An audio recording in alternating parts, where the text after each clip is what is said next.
Ladies and gentlemen, give me 1 second.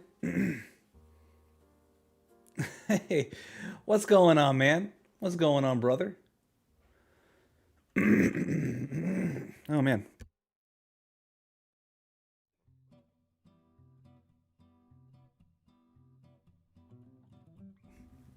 Oh, that's better. That's better. Give me 1 second. I'm sorry about this. I should have been more prepared. I always feel like there's something that I do at the very beginning of all these streams that just messes everything up. Invalid email or password. Hold on. Hold the heck on. There we go. There we are. Let me get my that set up.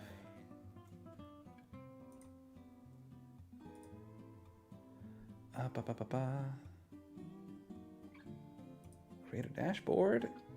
Yes, yes indeed. Here we are. Namaste, ladies and gentlemen. Welcome. Hope we're having a wonderful Friday, McGinnis man.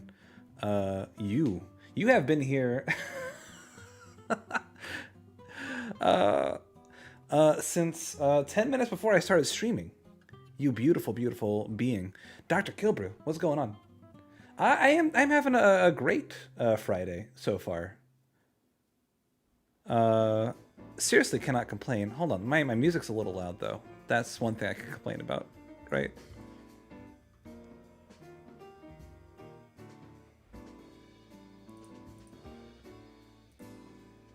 We should be good now. Crate Friday. You know, what did I do today? Jesus Christ. You know when you go back over your day, like in your head, and you're just like, today was a chill day, and I didn't get a whole lot accomplished, but that's fine. But then you say that about almost every day this week, and you're just like, hold on a second. Maybe some of my days should be days that I accomplish things. maybe I should have a bit more drive to better myself and my standing on a day-to-day basis. Oh, McGinnis, man. Oh, Jesus. You are so pure and so wonderful. I love you. I honestly do. You guys, you early adopters, since you are here, welcome to the stream, Kronos Knight. Since you are all here, you get the distinct honor of helping me name my brand new boy. As we all know, whenever I make a hardcore character, I have a naming convention that I stick to. We can take a quick jog through the boys, right? But the boy 3, better watch out, was... I forget what this one... This was an Aid Summon here, Flames Ignifar Paladin. This one was a Drain Essence Ritualist. The boy 2, the Boyaning. The boy 4, the boy Dozer. The boy 5, this one will work. Spoilers, it did not work. The boy 6, the boy Dozer Part 2, Revengeance. The boy 7, now with extra boys, the one and only hardcore character that we've managed to keep alive. Hey. The boy 8, Democracid, which is of course pure acid Ada Ray. We also have the boy 9, Tommy Boytano, who's level 47. But you know what? I haven't done a brand new fresh boy in 2021 at all. How sad is that? You know, now that the winter tide is coming in, now that it is 40 degrees outside, which in Texas is a negative 20, we can no longer show off our shoulders, I'm afraid. Hey, Eric, I had this image of you in my head, just screaming at me through the screen with like a mouthful of mashed potatoes. But hey, Eric, I appreciate you stopping in the middle of your dinner. I hope you're having a delicious Friday meal. So so obviously, this is going to be the boy 10. The boy 10. Let's get this microphone into a place where it's not actively in my way. That'd be good. That'd be nice. The boy 10. The boy 10. We're doing Necromancer stuff.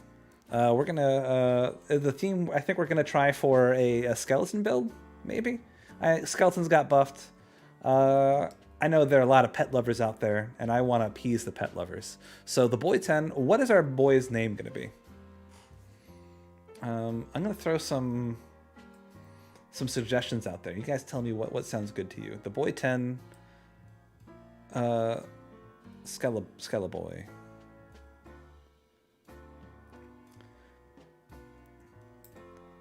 The boy 10, Skeletta. You know, there's something skull and bones. Ooh. There's a piratey theme there that I'm very much so gravitated towards. Skeletta sounds very much so like a Mayan demigod, like I'm a winged serpent. Dogstream. I'm thinking that Endgame we are gonna go for a skeleton hellhound combo, because both those pets got buffed, and you know what? I've always had a soft spot in my heart for some good dog boys. The pilot driver. The boy 10 Necromancer. The boy 10 Spooky Scary.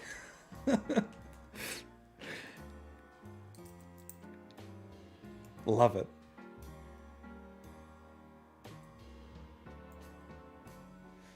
I'm kind of leaning towards the boy 10 Spooky Scary.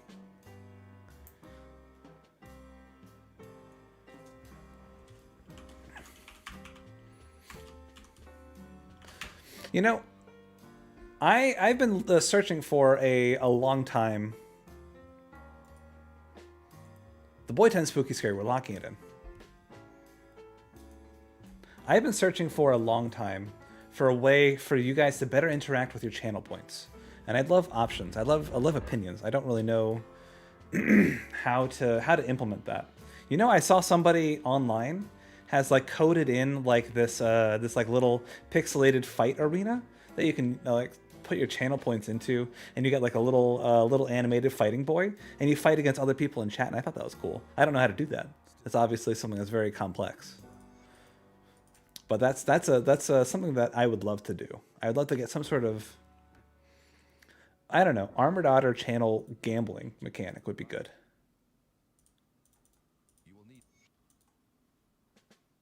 Okay.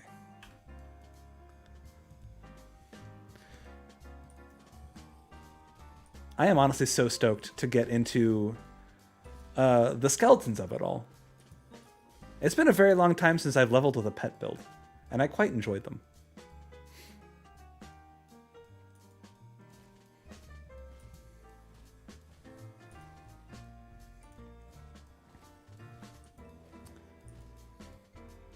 I just started a Stunjack Sorceress for the first time. Very different from anything I've done before. Stunjack Sorceress has a lot of legs. You can do a lot of good stuff with that too. I mean, Sorceress in general is very, very strong. But leveling with Stunjacks is just bellissimo. Bellissimo. Très magnifique. Oh man, the archers are so damn good. I remember, actually my very first Ashes of Malmouth character, I leveled with skeletons. And man, I've got such fond memories. Speaking of, Necromancer. Excuse me, ladies and gentlemen. Let's get some boys out here, shall we? I'm feeling a little lonely. Let's get some boys out here. Oh, look, we already got a skeleton archer. Get them. Get them, boys. Take their heads. That's so good. Yes. Really, Kronos. I personally find Stunjacks to be a super efficient leveling path. I've always found it to be a cakewalk. Maybe, I mean, some people, the playstyle just doesn't jive. It's not the most satisfying skill in the world, obviously. Or at least for me. It's not obvious, but for me, it's not the most satisfying skill in the world. But I can't lie that it's a pretty dang good leveling skill. Hold on. So pets, pet it is. I really try to do the pet thing to level my Spellbinder, but the plastic playstyle really isn't for me. That's sort of where I tend to fall as well. Is I generally like to be an active guy. I like to run around, hit people with my sword, blast them with my magic. But you know what? We got some bony boys, and we like the bony boys. Skeletons are hella OP at early levels. They tend to fall off really fast, although I've heard that with the new buffs, they are quite strong. Come on out here, skeletons. What we got now? We got... Okay, again, he just one-shot that guy. Oh, Christ. All right. Get him, skeletons.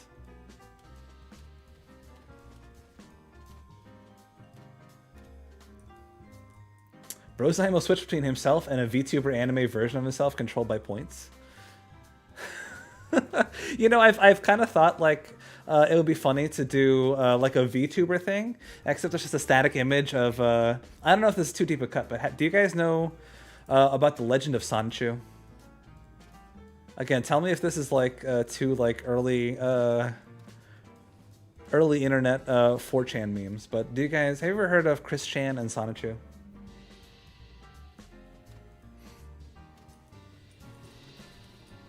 Either way, I thought it'd be very funny to have to like pretend to be a VTuber, but instead of having like one of those really complex like fully animated anime skeletons that move with your facial tics and your hands and all of that, and have like genuine expressions, to just have a static image of Sonichu that just moves back and forth, just left to right.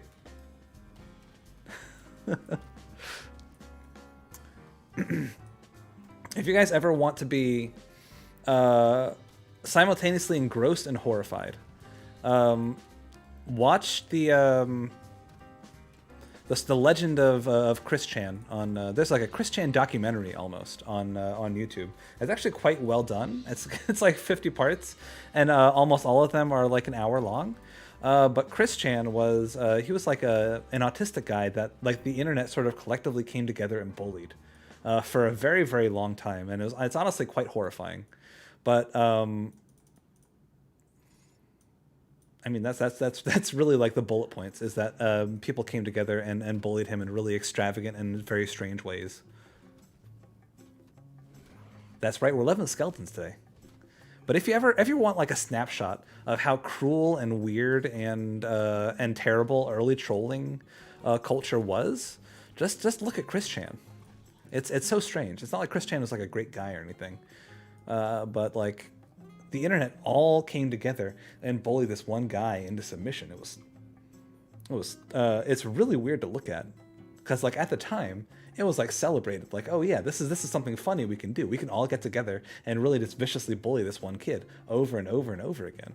But now, like looking back on it with sort of like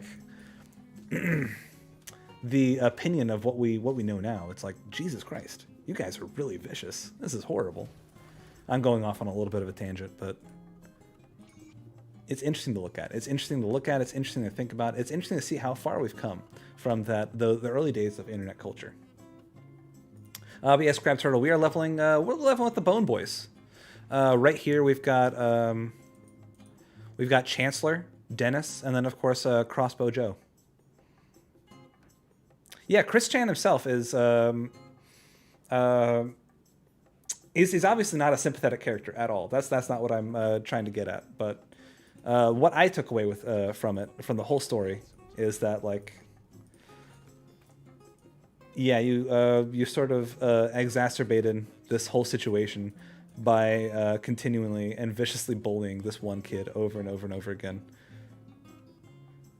It is a very strange, very sad, and incredibly interesting story. That's my takeaway, at least. How many? We got 6 skill points, baby. Oh, let's just get maxed out Skelly Boys. What we got now? Oh, come on! Stop giving me Hatchet Boy and Clubberson. I want more archers. I would like some skeleton mages. That'd be nice. Crossbow Joe. The thing about Crossbow Joe that a lot of people don't realize is that Crossbow Joe has let's say some interesting views of the world. Man, look, he's just sniping, one-shotting everything. Man, Crossbow Joe just gets the job done. Oh, the Pickle Man thing. Jesus Christ. The thing is, it's like, yeah, there's some, like, if you can, like, remove emotions from it entirely, then, like, if you can sort of view it as, like, a character from a movie and not, like, an actual human being, then there are some, like, there are some moments in there that are honestly quite funny. Do we have obituaries for these skeletons? What do we think these skeletons were when they lived? I kind of say that Crossbow Joe, he sort of he was a town crier, and he also had like this very like underground sort of like paper. I would say that he would like give out like a printed newspaper of all the gossip that was going on in town. Did you hear that Becky is having an affair with Ramos? Did you know? And then everybody would come by to Crossbow Joe's, because even in life he just had this crossbow. And everyone would come by to Crossbow Joe's to get the hot goss of the time. They go, oh my god, I can't believe that Becky's having an affair.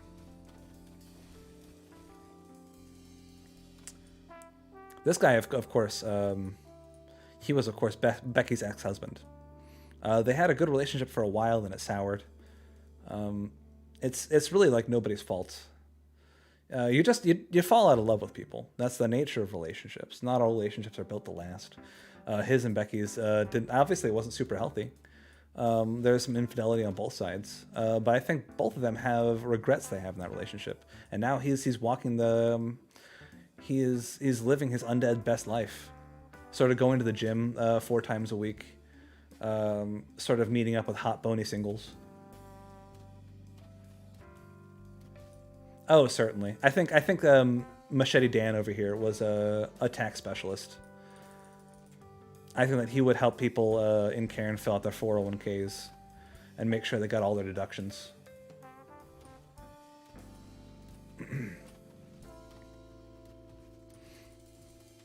Get him. Ooh. Still, oh, I don't have any. Oh, it's so cruel. Why would you give me absolutely no upgraded Skelly Boys here? Let's see. I guess I'll just equip that. That's fine. I'm just looking for pet stuff. That's all I want. Just looking for pet stuff.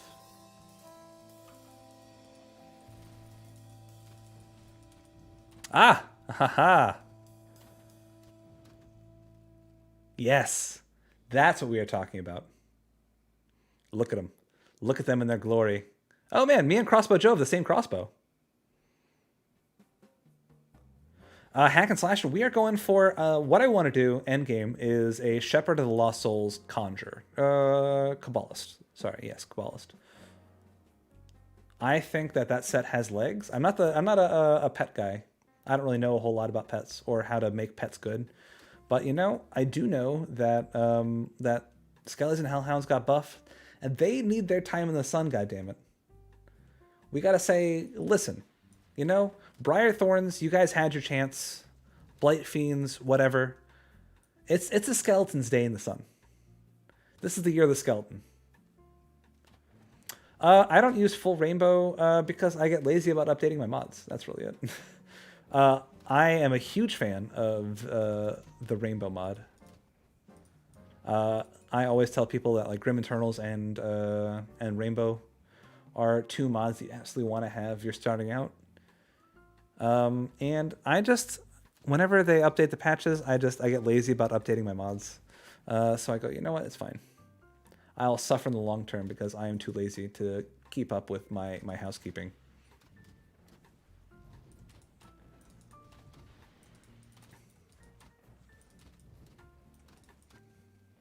Oh my god, the mages are so good. Get them. Get them, mages. Get them. Oh, you know what? I totally forgot. We have cheating stuff. We have unfair advantages.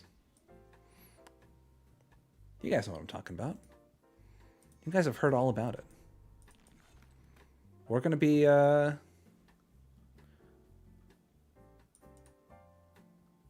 leveling in the way that God did not intend.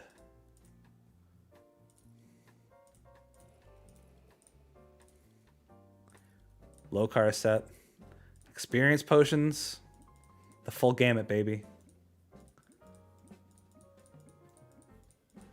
Of course, we did lose our incredibly well-rolled skeletons, but, you know, these things happen.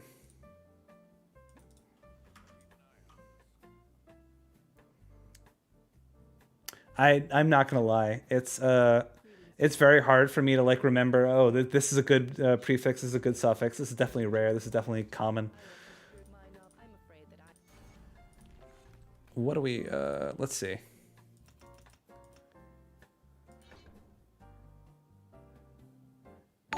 We're gonna go for Lemons. Thank you for the subscription, my guy.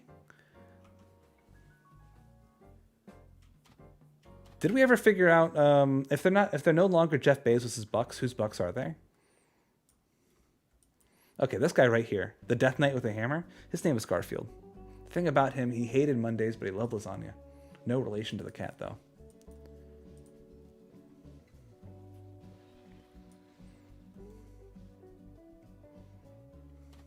Get him. Oh my god, look at him go. So good.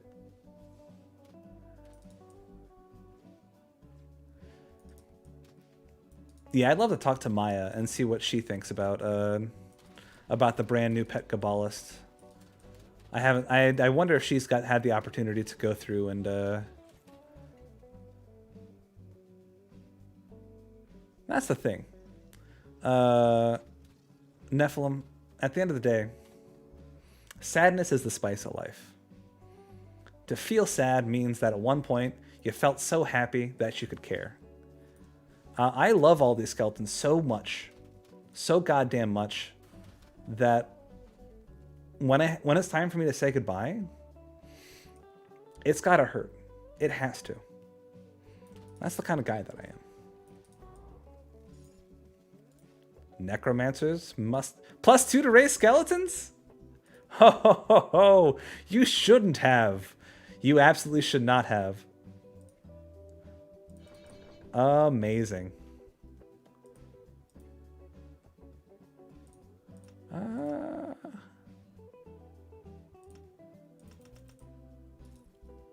Yes. Yes. 2 mages and a Death Knight. Oh, we are so set. We are absolutely set, my guys. Pog indeed. I absolutely don't care about you. If you're not dead, then get out of my face. I run with a tight crew of Skelly boys who love me very much. You can't have a necromancer with some romance, absolutely.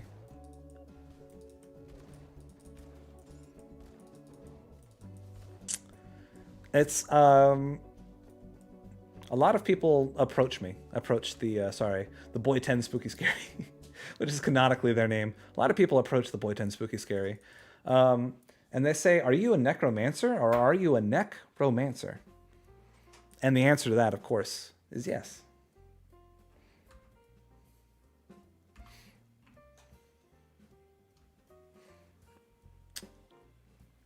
He loves them necks, absolutely. He simultaneously believes that the dead are an incredibly powerful tool for one to exact their will upon the world, and that the necks are the most erotic zone on a human being. Oh, I probably should put fireballs. Honestly, though, it's given me great joy to watch my skeletons go to work. Honestly, I'll put 1 in a spectral binding. But we want to rush Undead Legion because we want more boys. More boys, more boys, more boys. Let's go.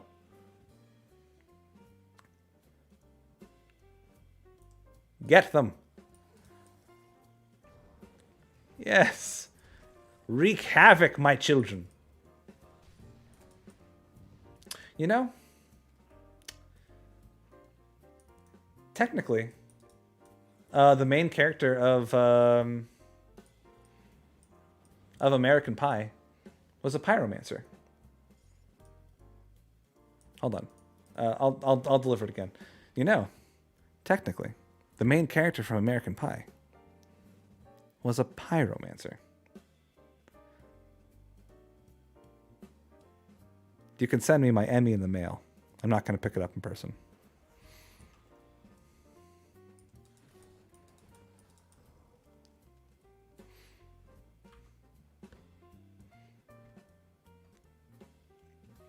Why does anybody listen to me?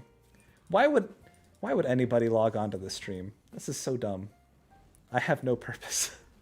That was such a dumb and terrible joke. Also, are you guys hearing like Christmas music in this jazz? I don't know if, because there's like a time in like the late November, early December when I was streaming a lot, that we'd listen to a lot of jazz, and I'm not sure if I'm conflating the two with just like, with Christmas vibes.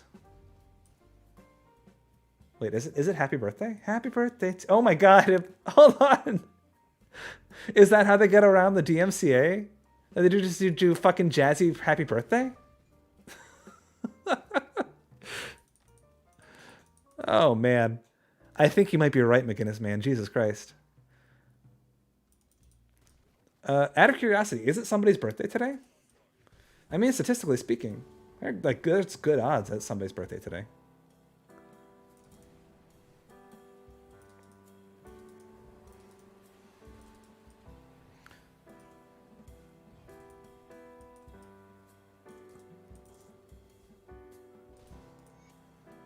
I remember one of my earliest Grim Dawn runs. I came into this place not really knowing what it was. It was the first time I ever found it. And I found one of those Obsidian Giant elites in here. And I just kept on going in and he would one-shot me. He would just punch me in half. And then I'd go, well, let's try it again. This is obviously a secret boss that I need to kill. Good times. Man. Those early days of Grim Dawn, they were something else.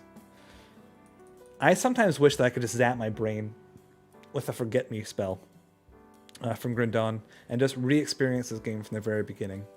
Learn all the little secrets and all the nuances of this game again. It'd be so much fun.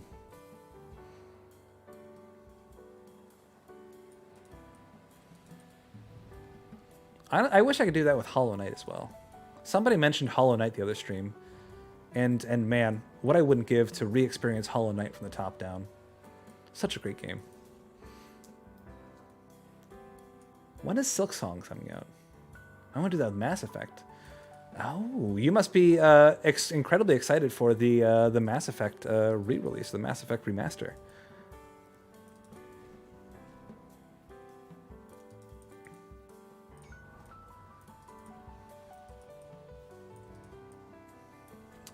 Yeah, it honestly looks pretty good.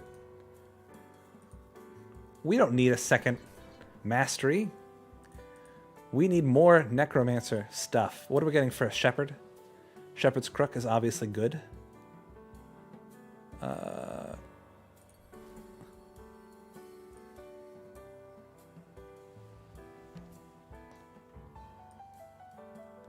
Oh man, Port Valbury.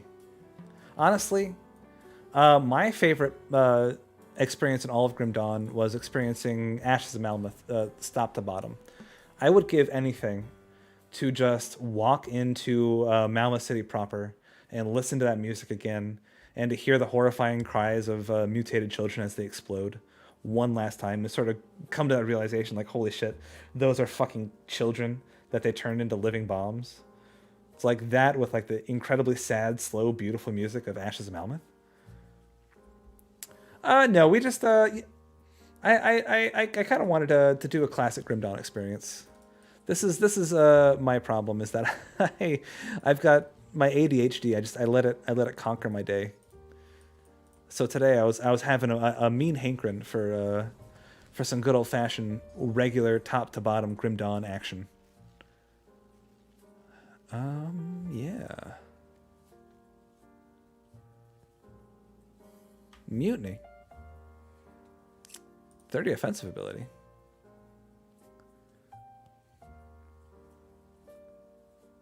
Ooh. I mean, it's obviously not great.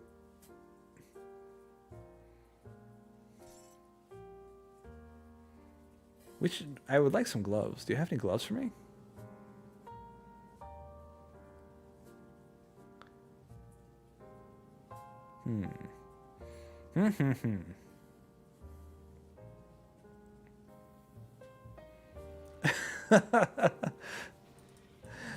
I mean, you fell. Have I ever introduced you to my dear friend, Dr. Kilbrew?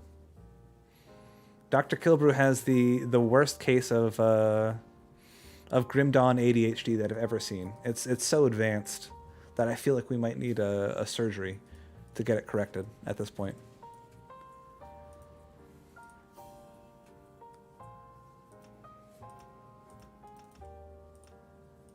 Ah, didn't hit the next threshold.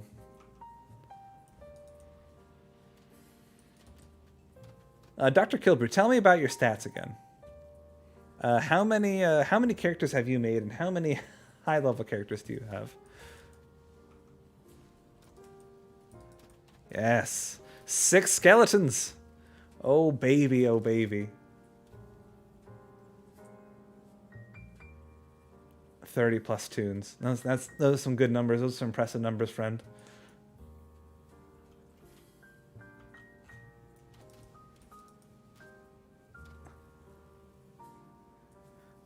When you play Scholars, when you go for Stunjacks, what I would do is I would go ahead and pick up Tsunami first. And then when you have enough devotion points, realign it totally and go for Rowan's Crown.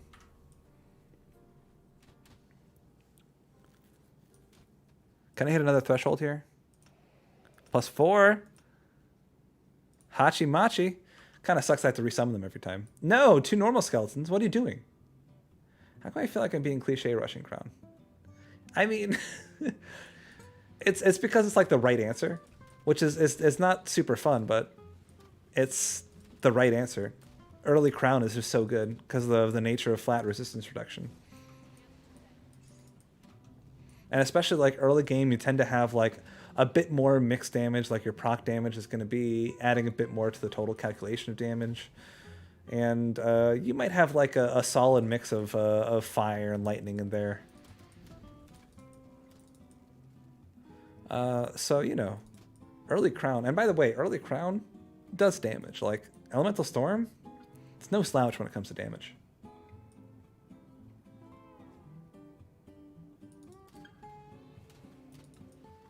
Oh, I keep on summoning wiener skeletons. No, I need the big boys. What happened to the big boys?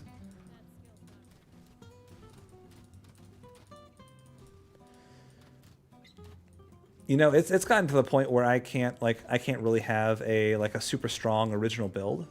I've been trying to rage against the machine by choosing not to take +5.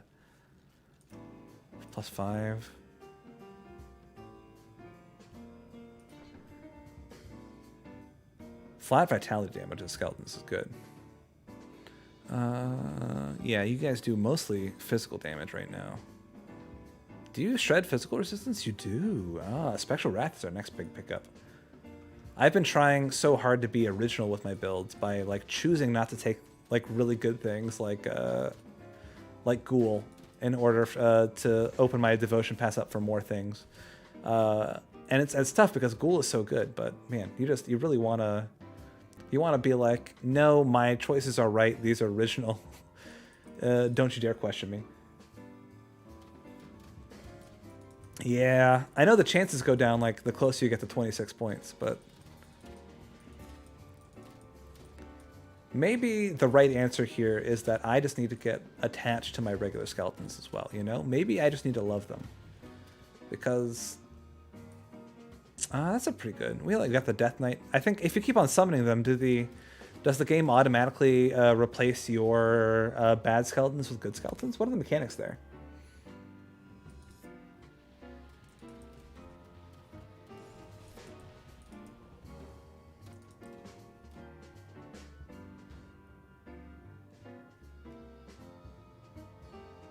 Let's see. Okay, so we got 2 bad skeletons. We're going to summon again.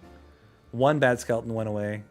Oh, man, now we got 3 bad skeletons. Come on. Do I just keep on rolling and try for the best? They are placed in the order they are summoned if you're at your limit. Yeah, that seems to reflect my findings as well.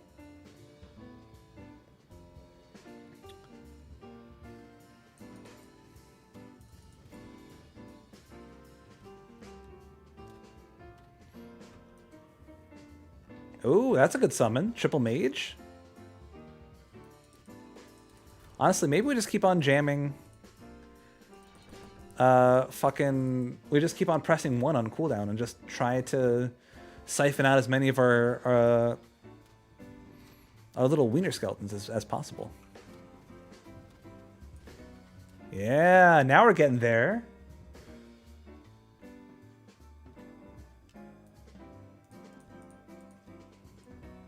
You know, hack and slashing, I came to the realization that crate is never going to fix upheaval, and I got incredibly sad.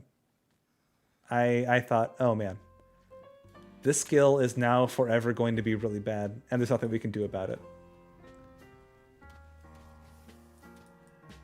Somebody needs to make a good upheaval mod. If they can do that, I would... you know what? Fuck it. Let's put out a ransom. Not a ransom. Let's put out a bounty on somebody making a good upheaval mod. If anyone can make upheaval just like be a thing that doesn't override other weapon pool skills, but can proc in tandem with other weapon pool skills, I'll give you some dollar bills. So the way upheaval works is that it will proc every time you crit. But the thing that happens is that it doesn't work in tandem with your other weapon pool skills. So when you crit, you're automatically doing an upheaval instead of doing a weapon pool skill. So you have like this weird overlap where there isn't real efficiency between getting a baseline of weapon pool skills, which all auto-attacking builds want to have, and having a decent upheaval. Put it up on Fiverr. Honestly, I'd rather just go to Fiverr and have like weird foreign voice actors say strange things for me. To me, that's what Fiverr is all about.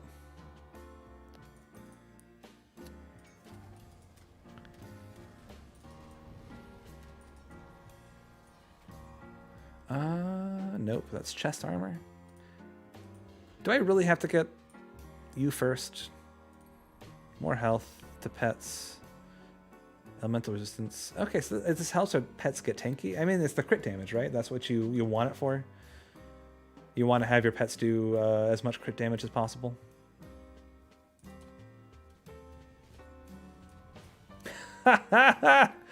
Man, skeletons are so busted. Let's go give Salazar a piece of our mind, right? Let's go introduce Salazar to the crew. I think that he deserves to have a little bit of comeuppance right about now. He's been going around talking shit, saying that my nails aren't real, saying that my daddy is not the daddy of my child. And you know what? It's time for me to say, hey, talk shit, get hit. No, don't do that. Don't put that evil on me, hack and slashing. Don't you do that to me. Ooh, now we can start getting Spectral Wrath? Do we want to have a single big boy? I think the answer to that question is yes. Let's have a... I believe his name is Ronaldo. Honestly, you look at Crossbow Joe, and it's a little inspiring because you see a guy who is willing to delegate, and you see a guy who is willing to go out of his way to say, I know that I don't have everything covered, but I know my team well enough to say, okay, you know what? You guys handle the fireballs. You up front, you tank the damage, and that's fine. A good leader doesn't have to be good at everything. He just has to know everybody well enough to delegate, and that's what Crossbow Joe is doing. Way to go, Crossbow Joe. We need to get you a review in Forbes. Where's the strange key? What'd you do to us, hack and slashing? Where's the strange key? No! No! Oh my god. Appreciate the follow, my friend. Everybody, yell at hack and slashing. He put this evil on me.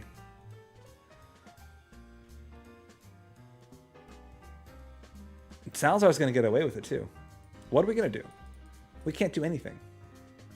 We just have to let him keep on talking shit. Now we look like we're the ones who are backing down. We don't back down. That's not our way. That's not how we were raised. I thought, like, for a very long time, I thought the key was guaranteed. Until, like, one time I went, like, on a stretch of having no key for, like 5 runs in a row. And I was like, oh my god, my game is bugged. It's a shame. Would have liked to have Salazar's Blade. Although, eventually, we want the Krieg one-handed weapon. That is the dream. I think Krieg has a weapon that gives us even more Skelly boys. Actually, no, I haven't leveled one-handed skeletons, or I haven't leveled skeletons in a very long time. What are the skeleton MIs that we want? I know we want Krieg's weapon.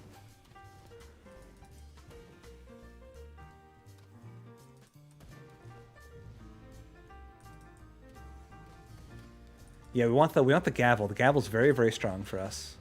Because it not only reduces the cooldown for our skeletons, which is going to be great for whenever our skeletons start getting whomped, which they will. It's an inevitability, but our skeletons will get whomped. Alright, we want that. Just put that 10 out of 10. Oh man. Oh man. This guy stands not a chance. A presence far more powerful than you dwells within this place? Game, you underestimate me. Wendigo Eye / Gaze has plus a Skelly. Oh, okay, Wendigo Eye. Look, game. Do you feel foolish? Look. What is the... Yeah, whole bunch of nothing there. Although, do we have a metal at all? A Hound's Bite. What is that? Acid, right?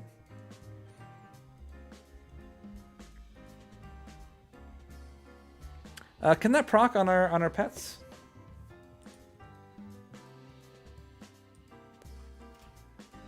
Still don't have gloves. Do you have gloves over here? No. Boo. You know what? The game was right. Gutworm was able to kill one of my skeletons. Rest in peace.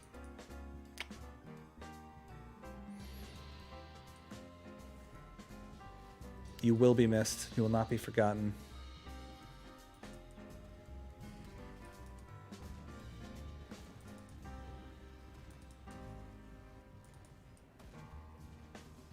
Oh, Maya. At this point, the pets are the ones who are in control. I'm just sort of... I'm like a dog walker with like 18 dogs on a leash, and they're just yanking me along. I've got no control over the situation. I'm just along for the ride. Halion has a pet metal as well, if you can get out to Barrowholm. Wait, isn't Halion in... I thought Halion was in... Actually, I missed the Devotion Shrine, didn't I? I thought Halion was in Act 2. Isn't Halion one of Cronley's guys? Halion the Rat?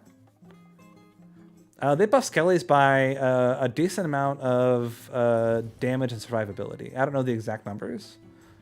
But like their baseline damage, I think, went up by around 15%. And they also got a 15% boost to, I think, base health as well.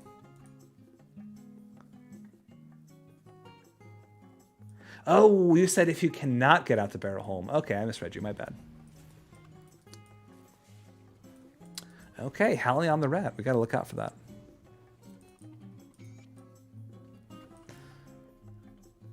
Ooh, more resistance. We take it.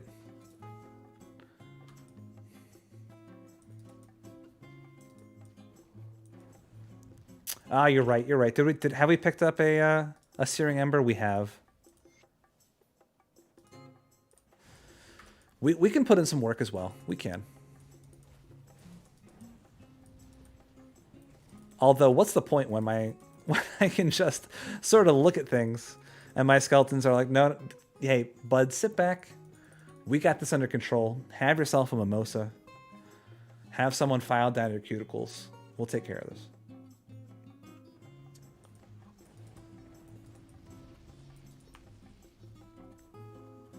At this point, I'm not sure if you actually ever really need to transition off of skeletons. I think you can just take skeletons from the very beginning to Endgame if you truly want to, now that skeletons have gotten buffed. Again, I don't know how big the buff is. We just kept rolling and rolling until we got decent spawns. Look at all of our mages. I hope none of them die.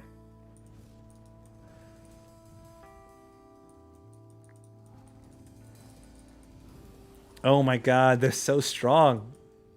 They're so strong. Oh man. Okay, we really want Berserker's Cowl. No. Hey, of the wild. Nice. Okay, that's good. I would love for you guys to, if you see any pet stuff that I'm missing, let me know.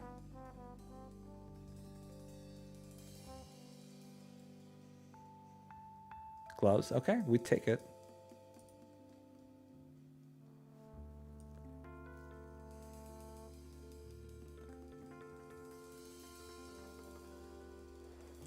Oh, Maya. You see, you can't think in that way. Your skeletons are as good as you allow them to be. If you step up to the plate and you say, skeletons, I accept you for who you are, whether you're a little wiener skeleton or you're a super powerful mage or you're a death knight, I accept you and I love you. And the skeletons, they're going to step up to the plate. They're going to say, okay, finally somebody respects us. Somebody has gone through the trouble of learning our backstory and knowing what we did in life to figure out that that we have value. No. This is a hardcore character, Crab Turtle. I can't do that. No, absolutely not. And Crab Turtle, you're getting vetoed this one time. we got other stuff that we need to take care of. I still have the scrap for Barnabas. Holy shit. Yufei, that is exactly right. We need to get on board with a mass campaign for people to accept wiener skellies. There are so many people who grow up, they don't understand wiener skelly struggles. They show up in their home, they say, ain't no skeleton of mine, it's gonna be a wiener skeleton. You get out of my house. And these wiener skeletons are cold and alone on the streets, and they have to fend for themselves. If we just had a bit more acceptance, a bit more love in our hearts for these wiener skeletons, we could raise them up to be great. They could do so much with their lives, or their afterlives, as it were.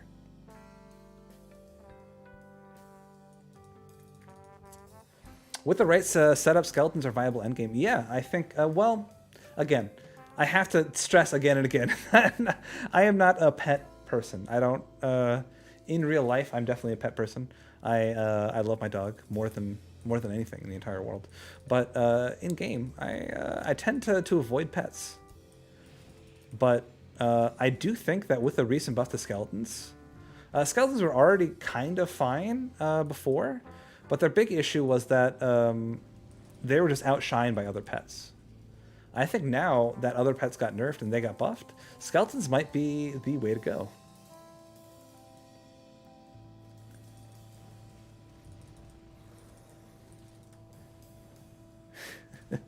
Thanks to the Insight YouTube commenter.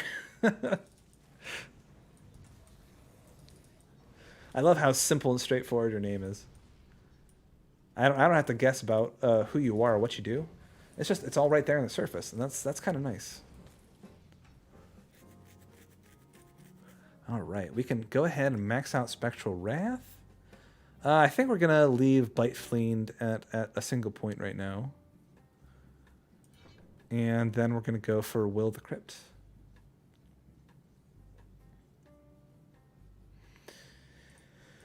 I mean, okay, I hear you. But what if we go for things like Ishtak, right? Ishtak is so strong. We can get things like Ishtak. We can get things like Light of Empyrean if we want to. We can get, gosh dang, Healing Rain to make sure our boys stay healthy.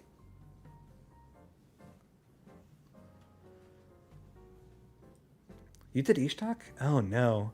Well, they got a baseline beef enhancer, so hopefully the beefiness is still is something that we can keep in mind. Did you run Lost Shepherd set?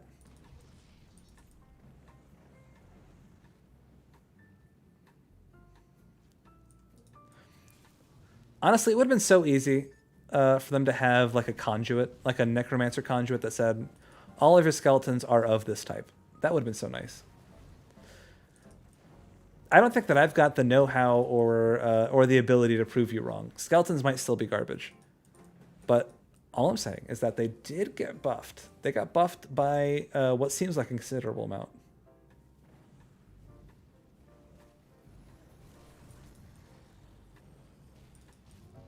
I really need scrap. How many scrap do I have? 3 out of 5. Barnabas is just sitting there, tapping his foot, looking at his imaginary anachronized watch, saying, now where is that boy? Where's that boy and all our skeletons? I asked for 5 scrap like 2 hours ago. This is getting out of hand. 2 of my skeletons died. Oh no.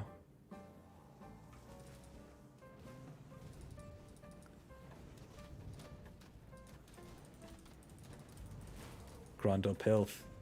Grundle Pilth. Lich's band, is that? No. Well, although, that's like resistances. That's very good. Bestial Rage? Yes. Yes.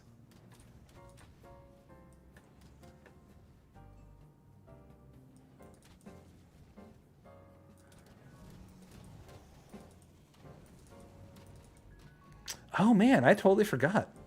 Should we also get Reap Spirit in this bad boy? Get some incorporeal ghosty boys to go with our physically dead little men?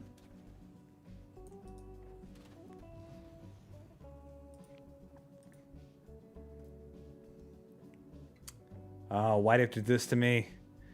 I'm not leveling up my cunning just to equip you. It's a fool's errand. A fool's errand. We can get rid of Arcanist of Celerity.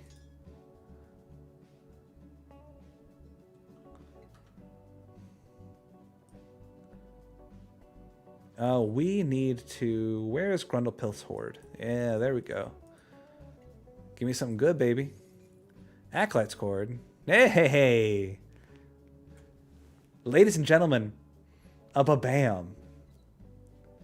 How lucky am I? Oh, well, hold on. Let me clear out inventory space. Now how lucky am I? That is such a big pickup. Holy shit.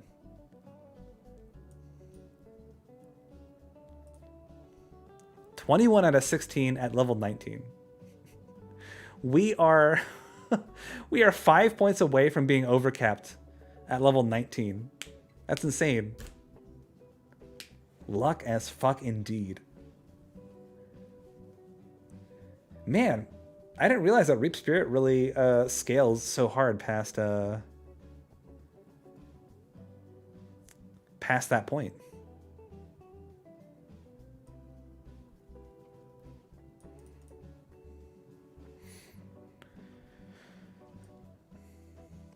Oh my god, hold on.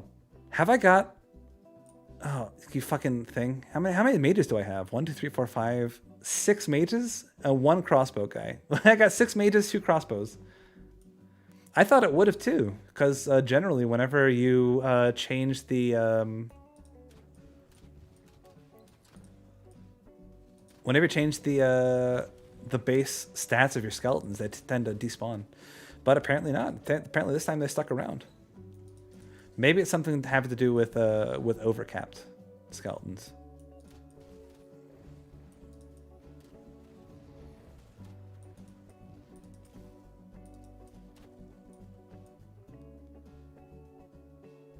I don't care about the abandoned waterfront.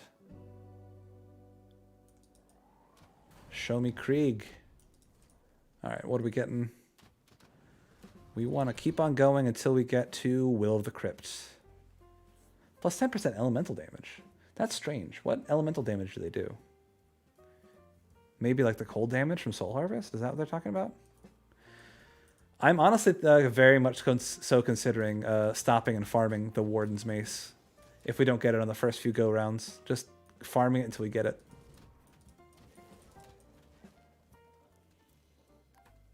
Oh my god. McGinnis, man, you curse me. Now every time this song is playing, I can't unhear the happy birthday. Why would they put this on the list? Like, oh, you know what? I know people want to hear. I know it makes excellent background music. The most recognizable song of all time. Perfect.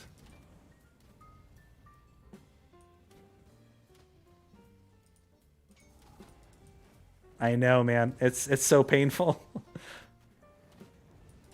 I can't do it. I simply cannot.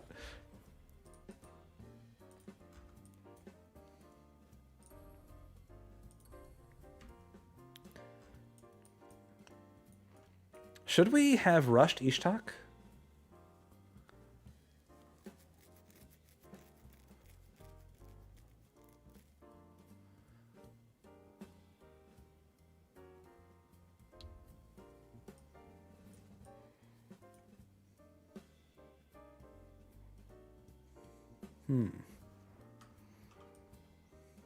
I honestly have no idea how to build pets.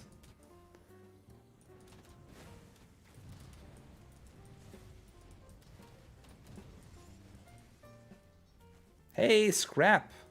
We did it. We did it. Well, hold on. We almost did it. Yeah, it's probably what I'm going to end up doing. I mean, the crook is decent for level 1, right? Early crook is correct? Nice, okay.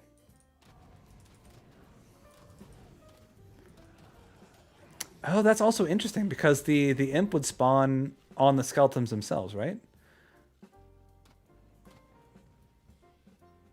Hmm. Hmm.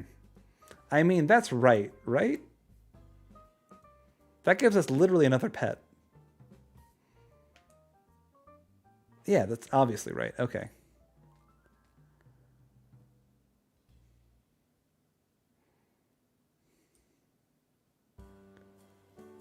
We're just gonna come in. We're gonna say, hey Harvey, nice doll you got there. Very cozy setup. Meet the boys. This is Randall, Handle, Plandle, and Flandle. This is Johnny Sins, the porn star. Oh god. Hey, what's going on, Mill? What's going on, brother? How the hell you doing today?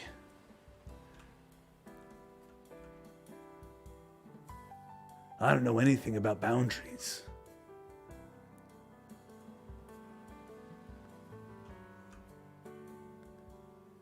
I would love just one more piece of scrap.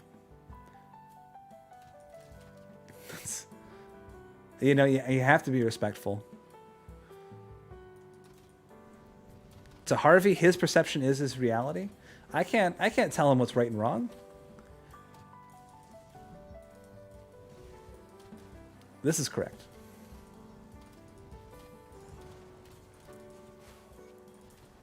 Hey, Barnabas. Barnabas, you're going to be thrilled, dude. I did it. I did it. I am hyped too. We are what? Like 8 days away from season 2. That's very fortuitous. I cannot wait.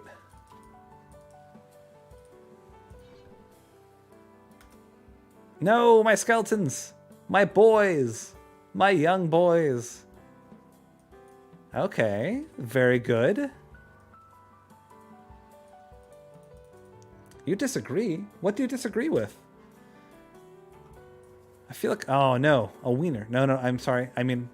Oh, yes. Hello, wiener. It's good to see you, my little wiener skeleton. I believe in you. And I always have.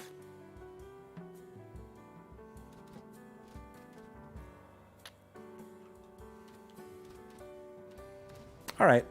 We got some mages. I'm fine with this.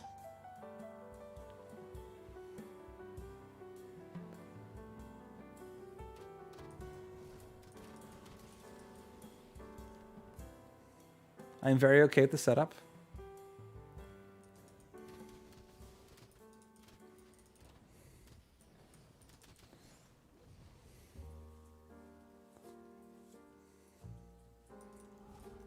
I mean, who's to say that Harvey the Drifter did not help birth a small doll, you know? What is a deadbeater? Oh my god. You guys, come on. Hold the ding dang phone for a second. Hold everyone else's phone and give them to me. What the fuck is going on? Holy shit. Okay, I get that your inventory may or may not be full. This is fine. We will figure out a solution here. Zeld's Gauntlets as well?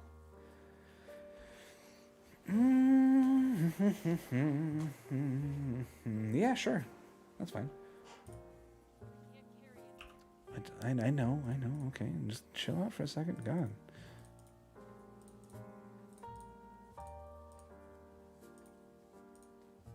What else is here? Nature's Bounty. Anything else? Dominators, studded gloves. There it is. That's what we want. We don't want the Zealot's gloves. We want the Dominator's gloves. This is... I modded my game to give me only skeleton-based drops. And by God, if you tell anyone, I will scream so loud and everyone will come running. What do I need for that? That's physique, right? Yeah, I'm close to that physique cap, actually.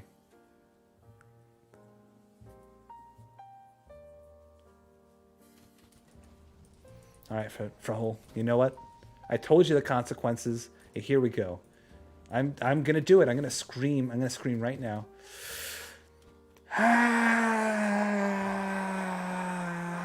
Why'd you do that?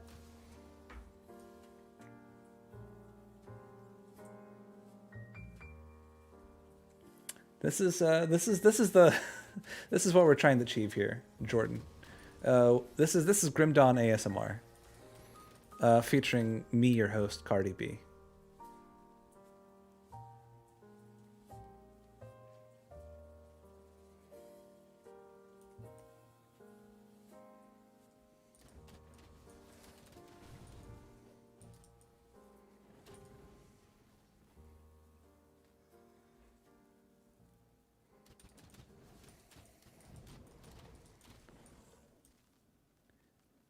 Do you think we can pull some strings? And do you think we can get Cardi B on the show? Do you think that she would make a guest appearance on my stream? I mean, I know like we're small right now, but I don't think it's too far-fetched to think that Cardi B would love to be a part of this stream. I mean, we're putting out quality content.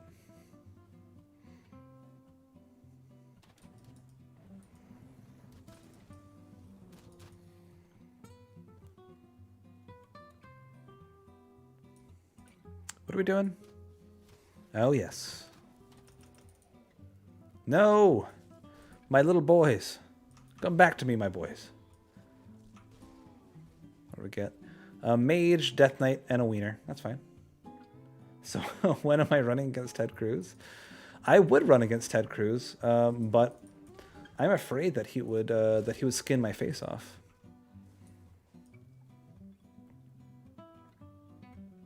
Is it technically libelous to say that I know for a fact, 100% truthfully, that Ted Cruz skins and eats people's faces for fun? Can you ask a question about my tweed jacket? Sure, I don't think it's tweed, but go right ahead. Was that the question? I hope not.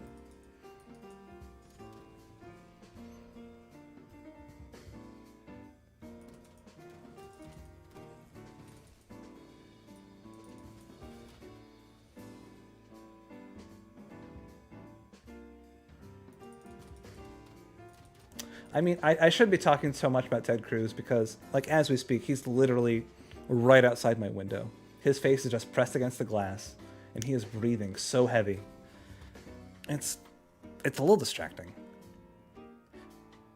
No, he's gone. Oh, fuck. Oh, shit. Fuck. Where did Ted Cruz go? He was right there. He was right there. Oh, it's disconcerting when he's there, but it's so much worse when he's not, because then it's like, where did he go? Oh, no. Okay, you know, we're going to ignore it. It's fine. It's fine. It's fine. Sure. That's my favorite Dr. Kilbert. It's my favorite website of all time.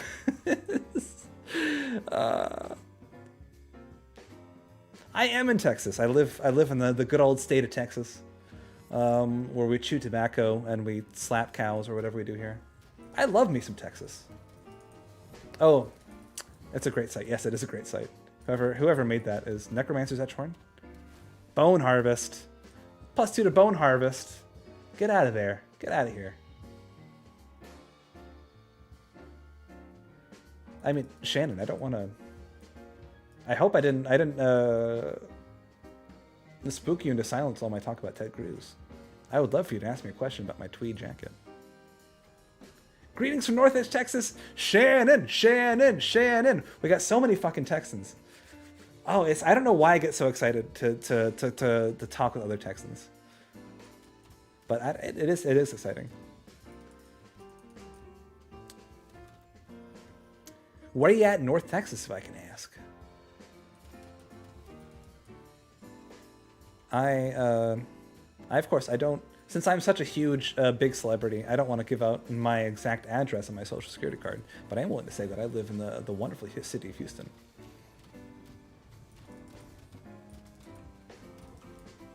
Big fan of Houston.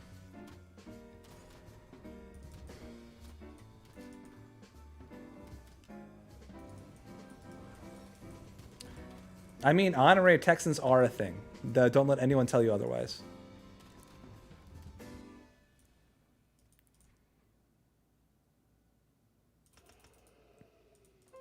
I should honestly, I should just do that all at once.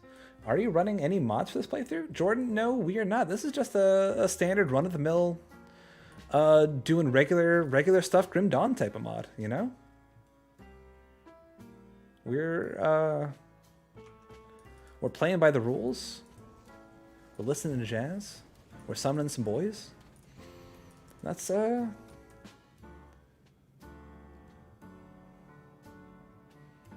you know, in the back of my mind, I was kind of hoping that this would like sort of serve as like a guide for like Skelly leveling with the Necromancer. But man, right now, right now, my best advice for anyone who's looking to level skeletons is get insanely lucky with your early drops. Because man, we are busted. We are absolutely busted right now, gang. Yeah, happy birthday, Jazz. We specifically went into YouTube, and I said, you know what?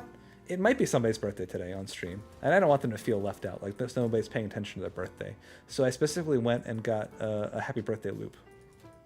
Hey, what's going on, Robin? You know, Robin, you were talking about leveling a pet build, and you know what? I said, I felt inspired. I said, you know what? A pet build sounds like just the right stuff right now. I would love to make a pet build, and here I am. We got some boys.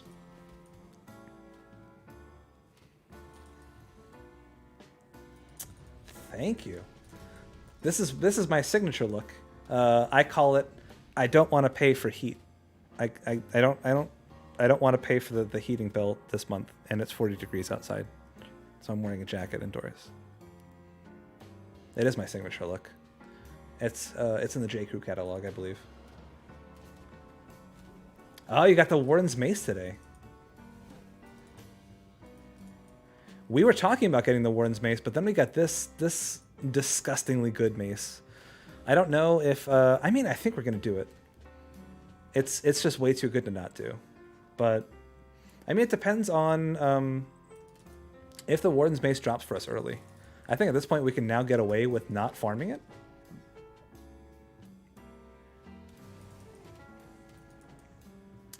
McGinnis, man, this is not a contest. If I've said it once, and I've said it 1,000 times, I'm a wiener.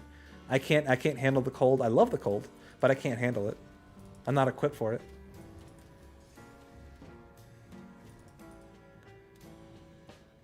Oh, Maya, that's so janky, and I love it. Oh, it has plus Skelly Cap, and I think it also reduces the cooldown of your summoned Skellies, right? All right, we're finally... we're able to soft cap Will of the Crypt to a couple of wieners. That's okay. We love our little wiener skeletons. Welcome to the crew, wiener skeletons.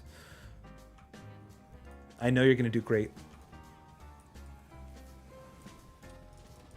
Although, with getting 2 wiener skeletons at the very top, we can just summon them away as well.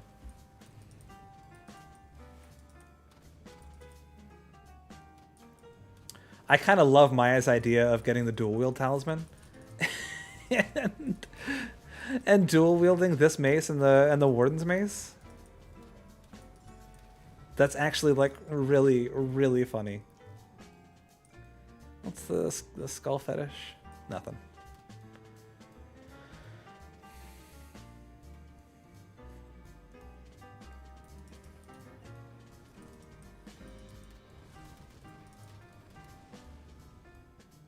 It's such a shame that the Lost Souls set has a one-handed weapon that they force you to use.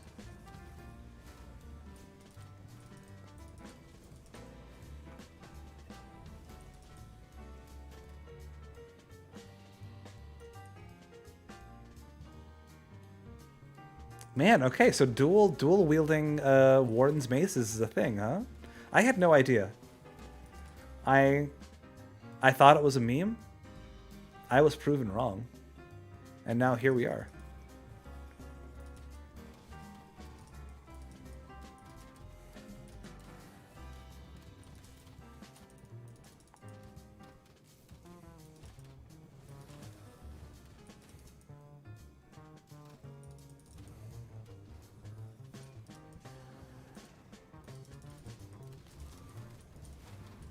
Oh man, ooh, okay, things are getting a little spicy. We got Mesmer in the house.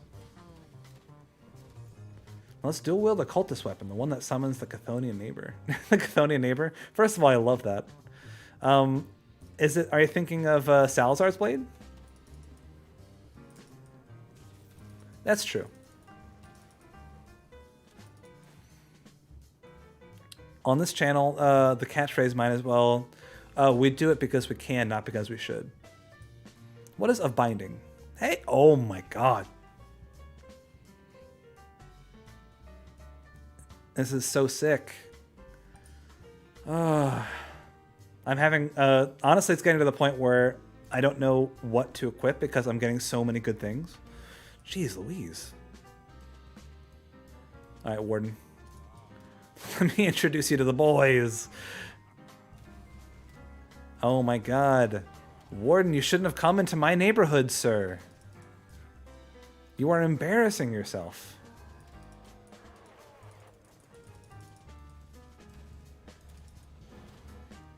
Okay, come on, drop it. Drop it. Ah, the fortress. Boo. Boo. Spellmaker's grip. Salazar is the guy that you need to get the strange key from Act 1. You're thinking of Bolvar. No, God, Bolvar is Bloodgrove. What is the guy right before Logarain? I'm blanking on it right now.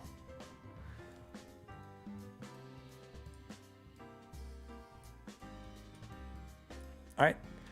What are you thinking? Do we go back and farm for a Warden's Gavel? Thelonious, yes.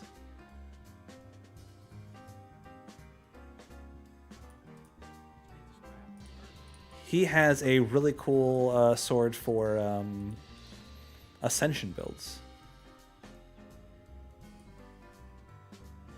Grab the S dagger. Pet is Garbo. I'm not sure what that means. The S dagger? The S. Dagger pet is Garbo. Let me apologize. And first of all, nobody should ever have to apologize for new questions. This is the point of me. I was put on this earth to answer your questions about Grim Dawn. I live for it. I breathe for it. But would you have any recommendations for new players? I picked up Grim Dawn recently, but I haven't jumped in yet. I mean, recommendations for new players in what vein? Are you looking for builds? Just general advice? I think that the absolute... Oh, I forgot to get the Apprentice. Whoops. I should probably do that.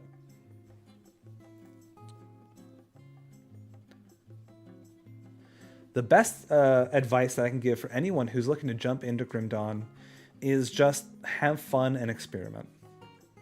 Just sort of put points into whatever and see what works for you. Beyond that, two major things that I would recommend for anyone who's looking to get into Grim Dawn and succeed is to A, funnel all of your points early on into one main damaging ability. For example, I am funneling all of my points into the skeleton line. This is making it so that I am incredibly strong as long as I've got my skeletons up. Drain Essence is another example of that. I can put all my points into Drain Essence and I can be incredibly strong. Or I can put all my points into Ravenous Earth, make sure that's maxed out to a point where I'm satisfied with it. Stuff like that.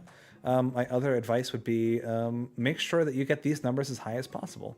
If you see an item that has plus resistance on it, that's generally the item that you want to get early on. While you do want to scale up your damage as much as possible, the biggest thing is that you just want things with a bunch of resistance on it. This has 8 poison and acid and bleeding.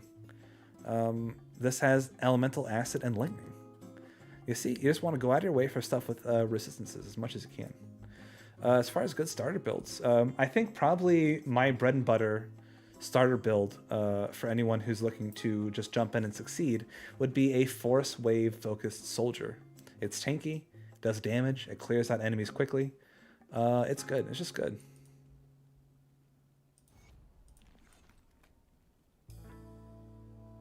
Neckped says you can't hit things if you're dead. It's very true.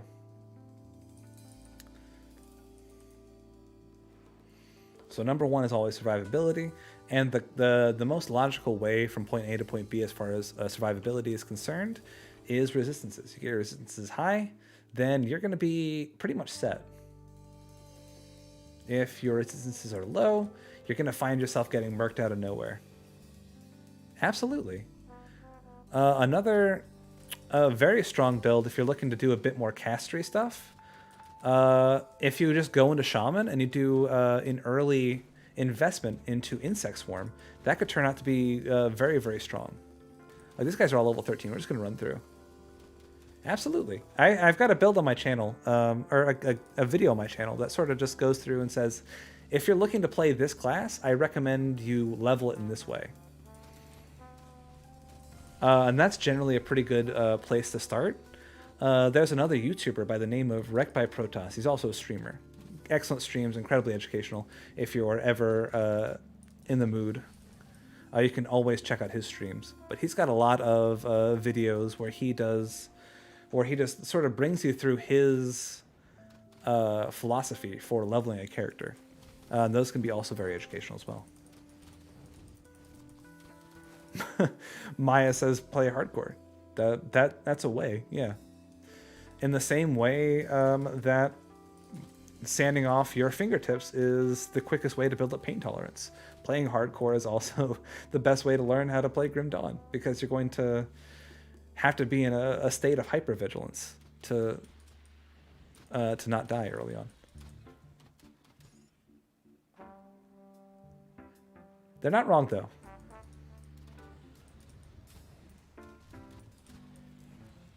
You know, Maya, I've been meaning to ask. Officially, what are your pronouns? Because I keep on calling you they.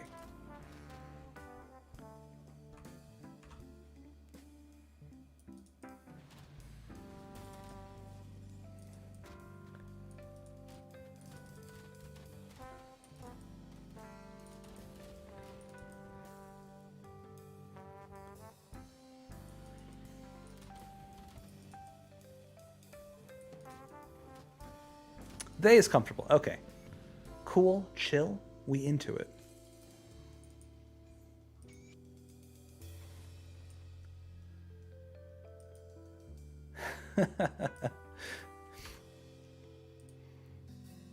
Then I would absolutely suggest is going in, having fun, playing with what you think might be interesting, and experimenting with it. Grim Dawn is incredibly forgiving when it comes to respecing your character and allowing you to play within the boundaries of the game. So absolutely do that. It's honestly one of my favorite things about Grim Dawn, is that Grim Dawn will say, okay, you can... we're going to make respecing your character very, very easy and straightforward. we're going to... Oh, man. I guess I'll just go this way to get the XP. If you need to respec your devotions, it's also pretty painless. They've got entire potions that will respec all of your devotions and attribute points for you. Level 25, baby.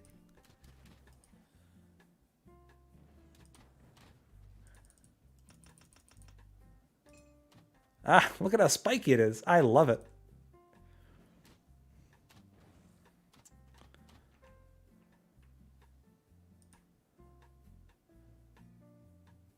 No, we're back to happy birthday, gang. Happy birthday to you. What do we want next? Do we overcap Spectral Wrath? Probably not. Maybe Call the Grave?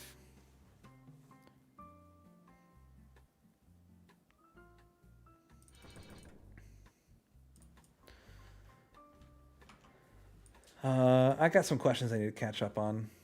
Not sure how good it is now, but I loved my playthrough with the Wild Blood set. Even though it's just locking down whole rooms with grasping vines felt amazing. Jordan, ooh.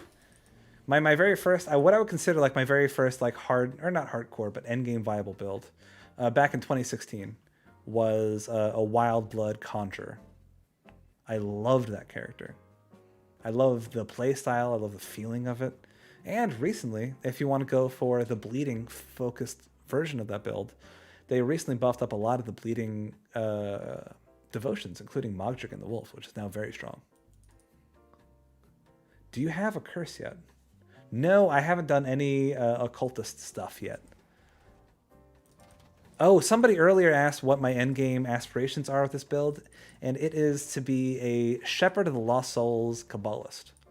That is going to be an occultist necromancer focused on skeletons and hellhounds.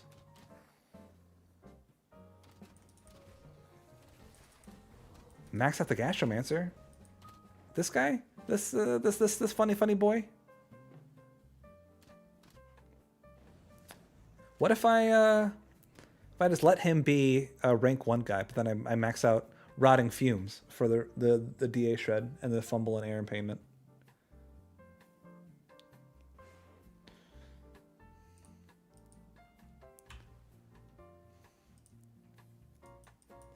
Jeez. I feel like I'm living in a limbo-esque torment right now, where Happy Birthday just keeps on randomly playing, and I can't stand it. Man, I honestly I can't wait to see what this build can do end game. It's gonna be, I've got high hopes. Oh, Soul Harvest, the joy. Yeah, we should. Just the flat vitality damage alone should be insane for us. Also, they scale up their own elemental damage, which I thought was strange, but yeah, Soul Harvest should be very, very good. I wonder if it's better... Call of the Grave is only 12 seconds long. Or 10 seconds long, rather. But Soul Harvest lasts forever, and that's flat damage. That's good. That's real good.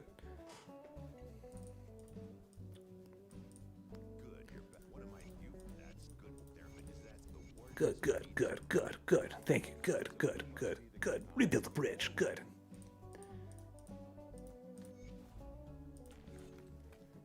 That is a excellent point. I think that we're going to go for Soul Harvest. Let's see real quick. 23 out of 16. If we could find a +3 to skeleton somewhere else. We are set. We are so set. Oh man, I'm so thrilled.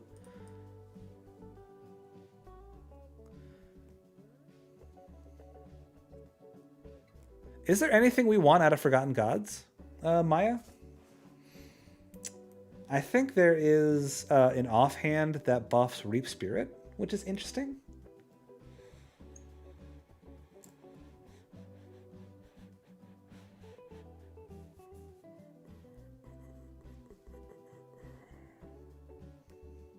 What else is in Forgotten Gods? I really don't know the pet MIs offhand. Ooh. I don't know. Let's get Forgotten Gods for now. Let's keep on doing main campaign stuff. Unless Okay, we do have the we do have the components. Yeah, Forgotten Gods. I mean, let alone all the cool stuff in Forgotten Gods, like all the great devotions and gear sets that you get. But like doing Forgotten Gods early really trivializes the rest of the game.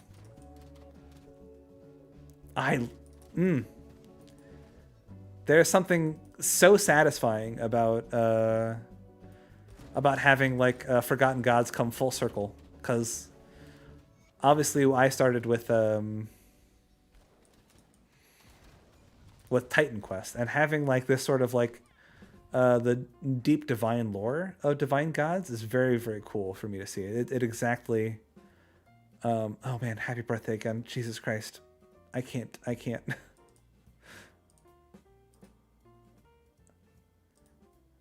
Oh no, I'm. Oh no, I clicked the wrong thing. Well, I shouldn't have done that. Whoops. Oopsie daisy. Oh, that's true. Forgotten Gods has like 8 devotion, or no, it has like 5 or 6 devotion shrines, but like a bunch of them are really accessible. What's up, Reginald?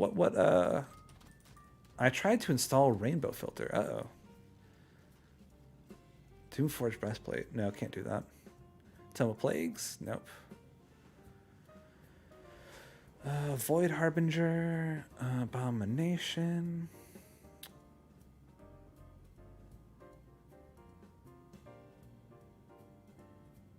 Okay.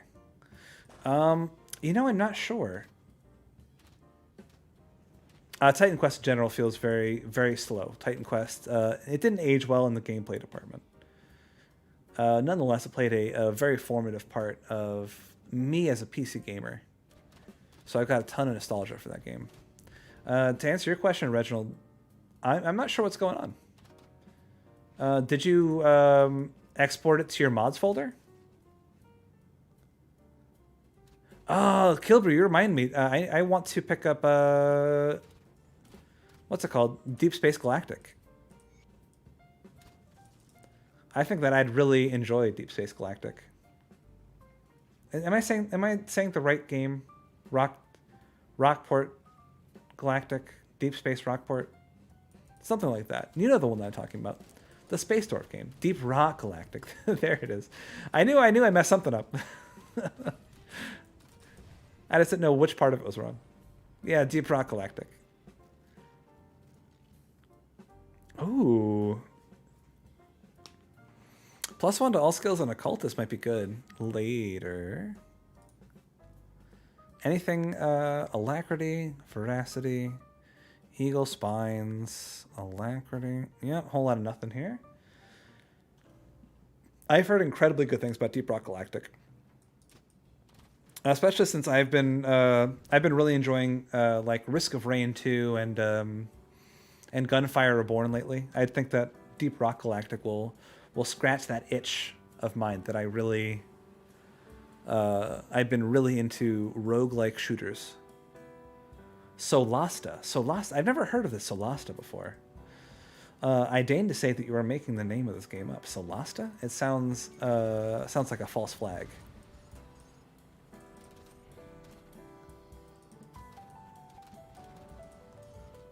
Get absolutely wrecked, sir. I know we have stuff that we need to equip. We want this guy, right?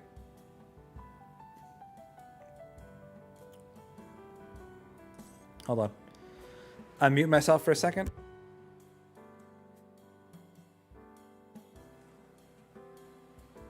Sorry about that. Huh. We did get another. Look, we got a little guy, a little funny crab boy. Oh, I love him. Oh, he's so nice to me.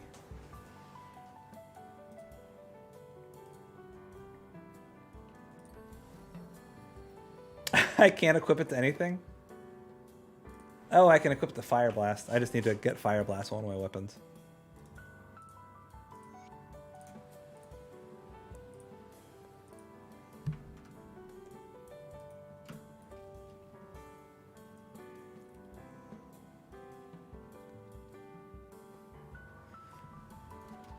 I've been found out.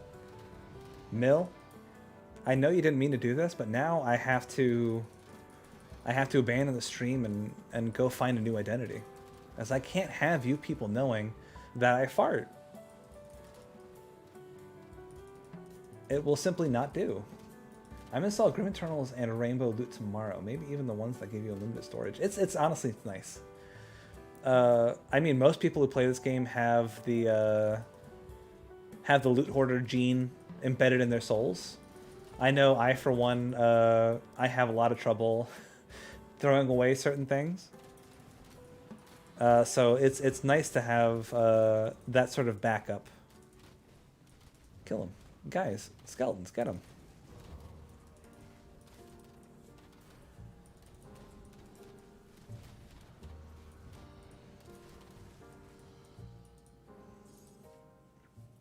I think it's time that we get rid of magic stuff. Blood Reaper's Cowl. Of Caged Souls.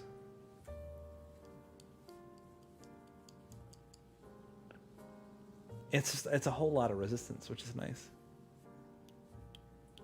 More attack speed is better, right? This belt is better, right? This is a really good belt.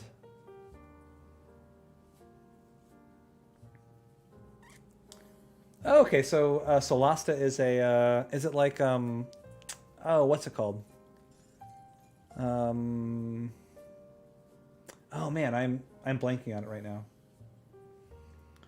Attack speed is greater than all damage. Okay, perfect.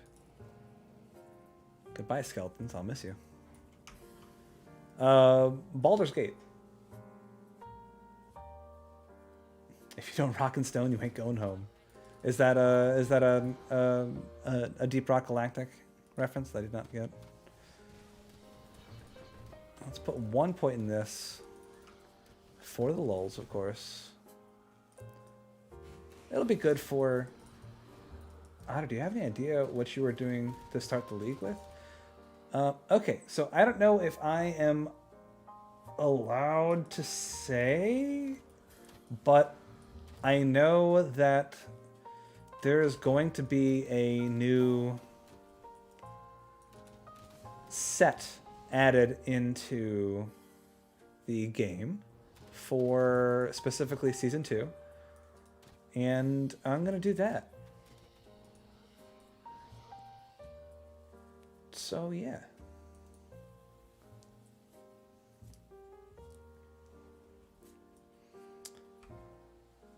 I mean, I kind of get the charm of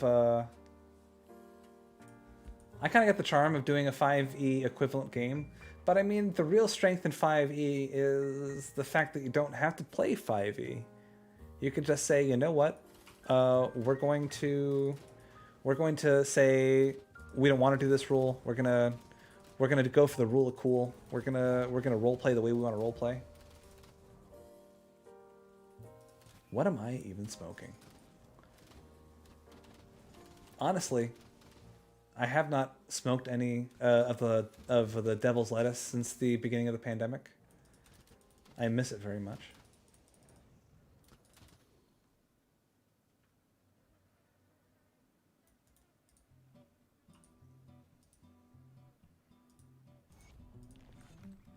Yeah.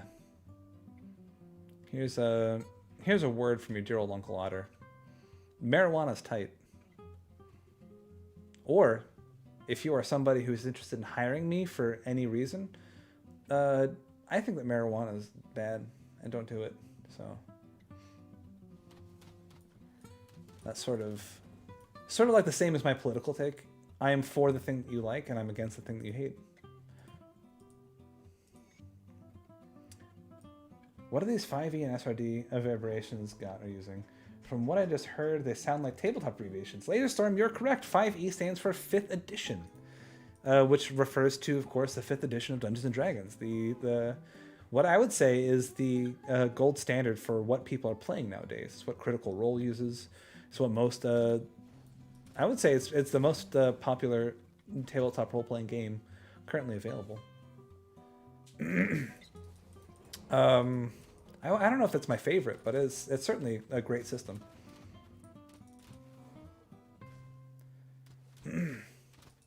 I'm not sure what SRD stands for.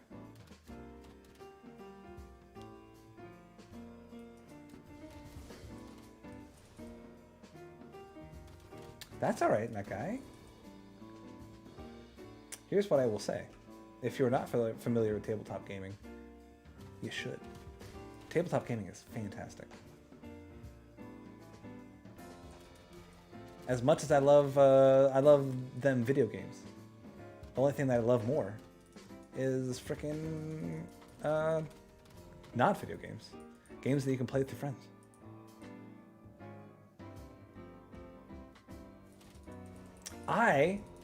Hack and slashing, I haven't had the opportunity to really dig into any Pathfinder system at all.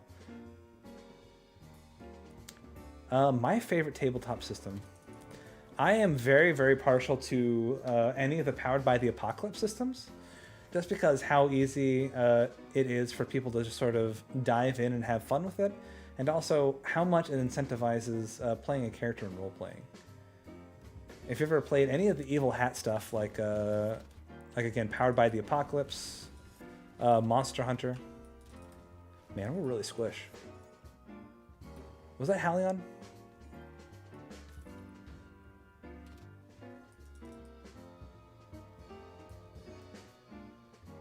We're sort of going on a tangent right now about about tabletop RPGs. I haven't heard about Solasta.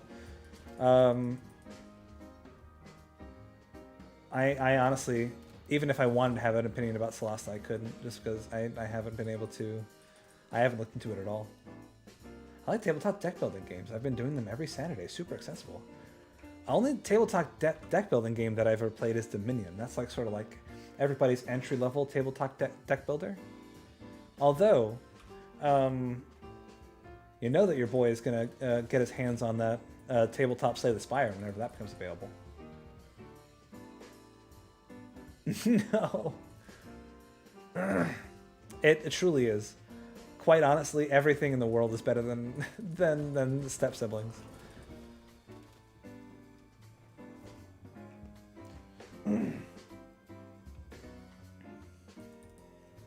I truly hate how synonymous my streams have become with incest porn. I don't know how it happened. It was like an off joke that I made on one stream. And then everyone comes on, it's like, hey, you're that incest porn guy, right? You are the one who just loves incest porn? Oh, you and Ted Cruz sure have a lot in common. Ted Cruz, what are you doing outside my window? He's back.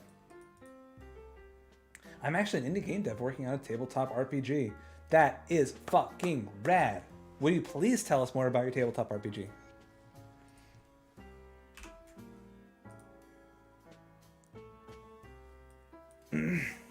I have gone out of my way to purchase and spread the word about indie tabletop RPGs as much as I possibly can. Some of my favorites, of course, being Hot Springs Island out of San Antonio is actually incredible.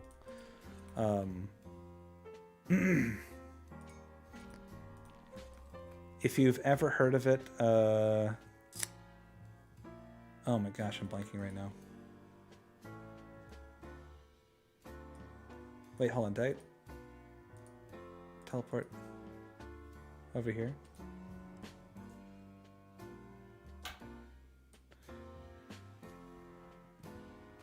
There is a fantastic tabletop RPG that my friend introduced me to, where you're essentially, your goal is to like mine the crystallized memories from these giant titans, and it's like all like really stylized and weird. That one's really, really cool. I was watching a recent modded series on YouTube, and I was like, man, these conversations get wild in chat. Yeah, they get out of hand. I think what happens is I don't really say no to anything. I'll follow anyone down any rocky hole that's not like really hateful. So it's just like, as long as it's not like outwardly distasteful, then I will absolutely follow you down that tangent. And I'm somebody who's typically very, very open and very sex positive, so I don't mind talking about pornography, especially when we're joking about it too. But with that being said, I get into trouble as well. It's the double-edged sword. It's because now we just, people come in the chat, and then the first thing they'll say is something something stepbrother. It's always something something stepbrother. I know. I think I'm close to a Kickstarter campaign, but I'm waiting until the lockdown eases up so I can hire some actors for a pitch video.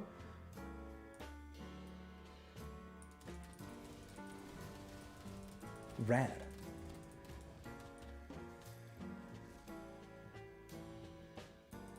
I mean, I don't know if you need like in-person actors. But I would gladly lend you my voice free of charge if you need it. If you need somebody to just say something in dulcet tones. Boy, have I got... What's Eldritch? Hold on. What is this? Eldritch? Nothing.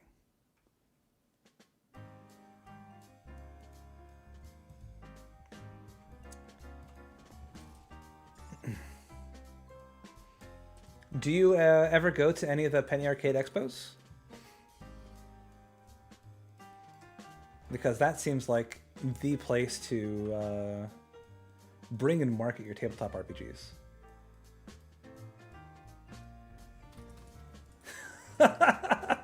That's what we're gonna do. Mill is gonna be... He's gonna voice act, or he's gonna physically act, and then you just ADR my voice over Mill's body. I promise you're gonna be happy with that finished product. Oh fuck. It sounds horrible. Oh, that's not great, actually.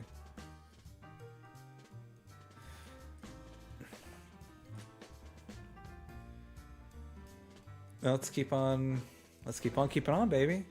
We want to get that soul harvest node.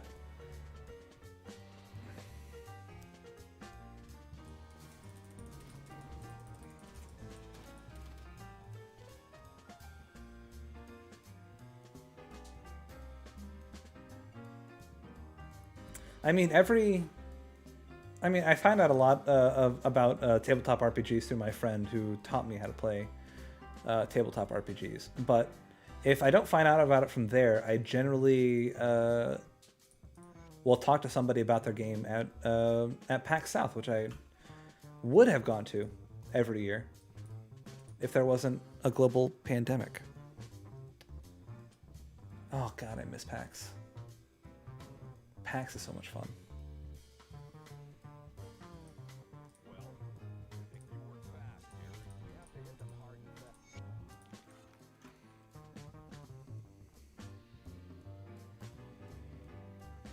What devotions are good investments for an early build? Glad you asked, Robin. So for the pet build that we're going for, Shepherd's Call is a great early, because all it does is just really buff up our pets to a really good ability. It gives us a lot of scaling damage, but the big thing is the crit damage here. Eventually, I think we're going to want to go... So every devotion path needs to have, depending on what you're going for damage-wise, they need to have generally one source of minus resist reduction, and if you can't find it in your build somewhere, one source of minus flat resist reduction. I know, for example, you're doing a pet build. If your pets are based around vitality, which many Cabals typically are, you are probably going to want, right down here, the Will of Ratash. And you're probably also going to want Raise the Dead. Those two are going to be key devotions. You also might want to invest into dang old Dying God over here. I had no idea that Dark Souls had a board game. That's kind of rad.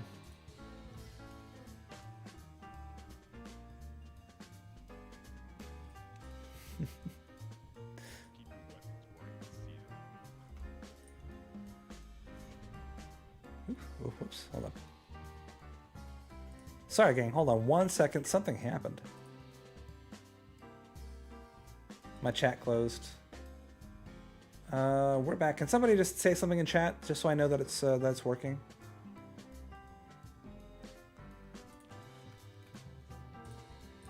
Can somebody say something that's not about step somethings in chat? Okay, wonderful. Thank you, guys. Thank you, McGinnis Man. Thank you, Laserstorm. Thank you, Limons. Man, all right. Yeah, okay. The chat is working beautifully. I would say that chat is working even better than it was before. Ah.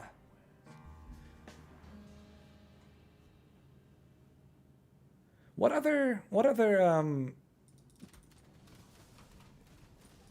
MIs should we be looking for?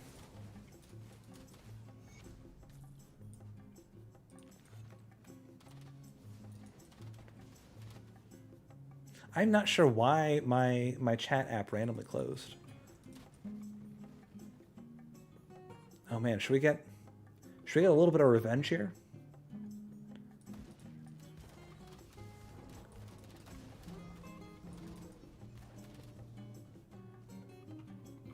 Who's in here?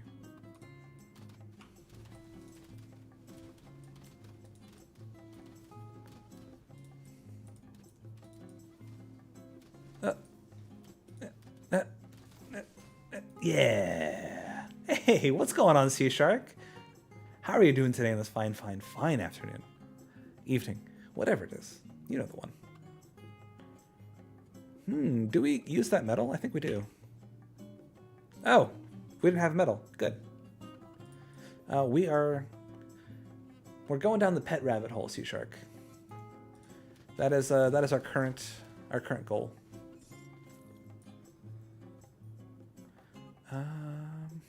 No, thank you. So we're leveling pure skeleton necromancer at the moment, but the idea is that we're going to do a half skeleton, half hellhound kabbalist somewhere down the line. I'm going to break Maya's heart?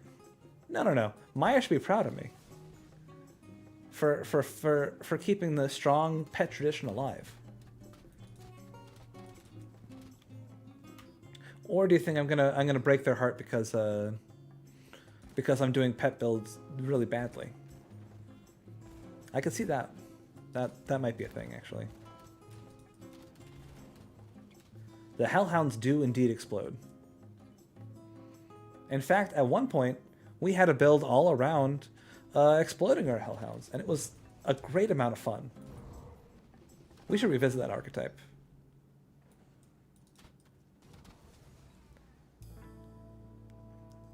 Hellhounds explode. Also, a little fatty boo boo over here explodes as well. We got all sorts of explodey pets. You should try the Reign of Terror pet build of classic Necro Druid. It's stupid good. Oh. Honestly, I think we're gonna return to Reign of Terror. However, we're gonna continue on with our character one of these days, and we're gonna try to scale up our character all the way to the end and get some like endgame gear and stuff, and see what the endgame that build is all about.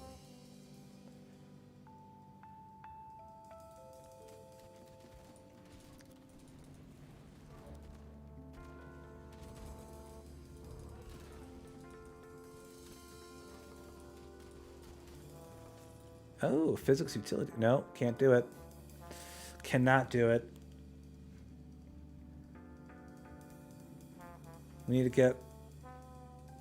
Honestly, I would love to get like some gloves or some pants or a ring or an amulet or something that gives us plus skeleton stuff. That'd be very nice.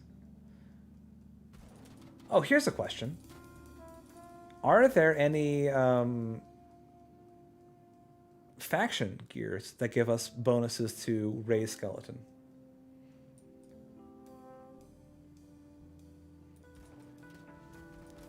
Oh, I mean, honestly, the classes themselves in Reign of Terror are stupid broken. And then beyond that, the gears that support said classes are stupid broken. It is so much fun.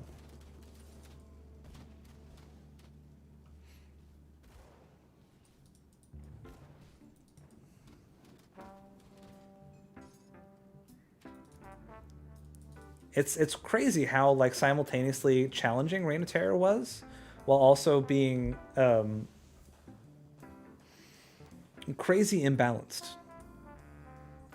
Which, I mean, really kind of suggests that it wasn't imbalanced at all, right? Is it oh, whatchamacallit? The Death's guy? Death's Vigil?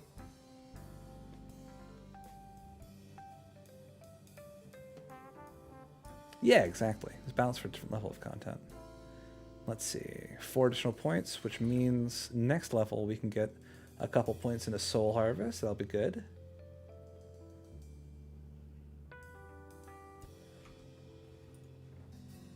Couple of wiener skeletons on that one.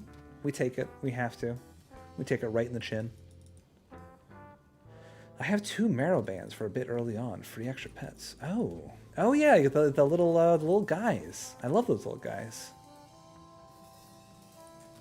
I got a free extra pet off my necklace right now.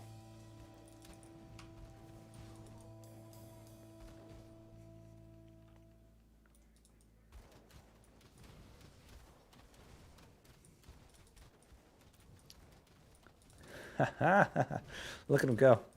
Man, the pets do so much damage. What is Martin's Crest? It's a Rune of Calistor. Rune of Calistor, Thermite Mine.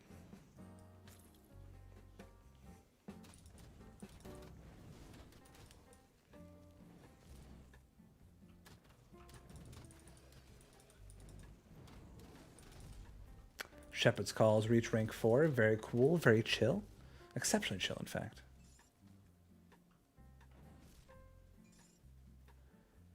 Mr. President, happy birthday. Barrelholm faction has a +2 skeleton, +2 Hellhound dagger. Ooh, all right. I guess we're being friendly as fuck with Barrelholm this time around.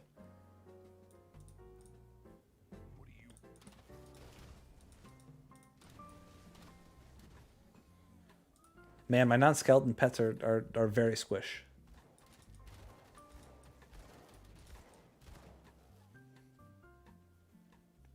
Also, you know, we are pretty squish as well. Jajo, I hope I'm pronouncing that right. Thank you so much for the subscription with Prime, my guy. That means so much. We are honestly so ridiculously close to having a new emote slot. And it's going to be a guaranteed banger, I assume. It's going to be the stupidest emote that I can think of. Will we be discussing crafting relic runes, etc.? Absolutely. Again, I always want to stress, especially at this build, that I am not an authority when it comes to pet builds. I'm going to be relying on people who know a lot more than I do. For example, Maya Magic. Maya Magic has an exceptional amount of pet-expertise, if you will. And there's also just a lot of very knowledgeable people in chat who have played pet builds to the nth degree. I know a little bit about pet builds, but I tend to go for other stuff.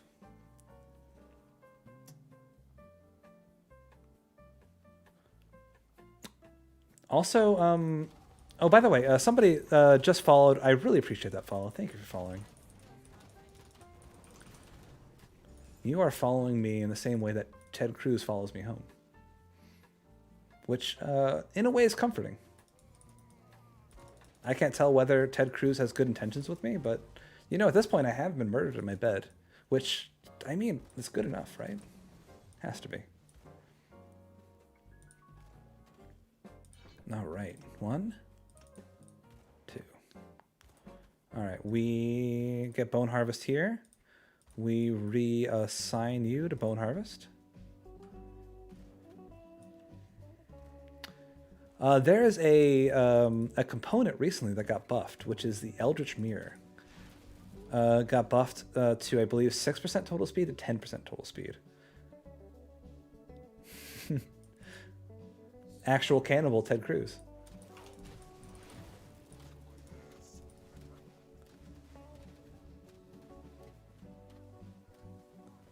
Bounding on all fours is Ted Cruz. Then again, you might want to try to get Witching Hour eventually for +2 Necro, +2 Occultist, +2 Skeletons. Oof. Witching Hour, this is the two-handed weapon, right? Oh man, my skeletons! You've devastated my boys! You know not what you've wrought. I don't know why that's so funny. Yeah, it's a gut. I mean, eventually, what we want to do is Shepherd of the Lost Souls, which I believe has a main hand offhand.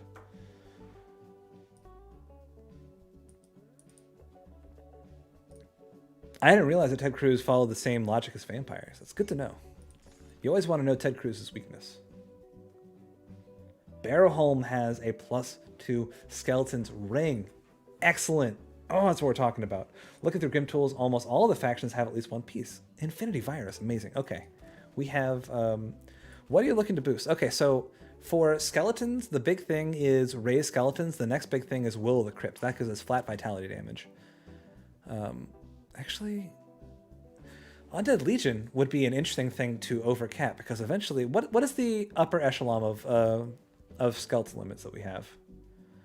At least from the skill itself. Does anybody know that offhand? Can we get up to like 10 skeletons at a time just through the base skill alone?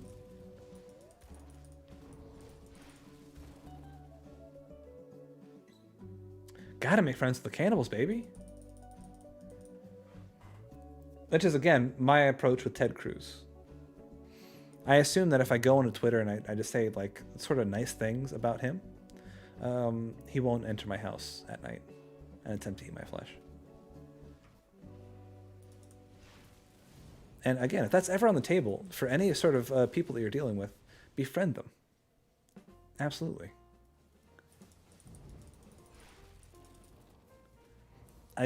On a different note, if I have to hear Happy Birthday one more time, I feel like I might become an actual cannibal.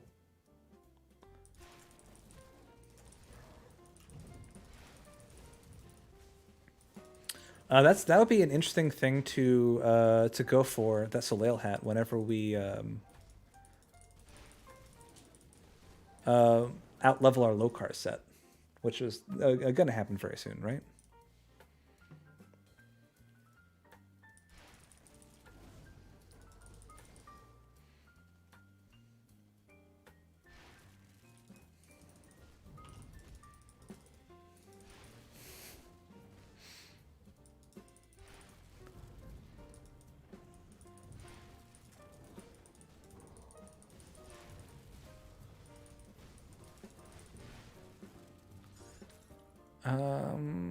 Yeah, Stunbox Ugloth. Uncle Otter, have you seen anything from Internet Common Etiquette? He tweets, Eric and I are good friends. We go all the way back.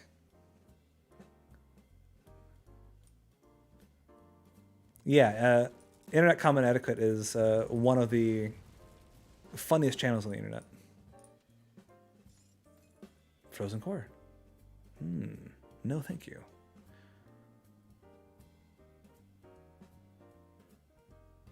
In another life, maybe. Oh, can't do it.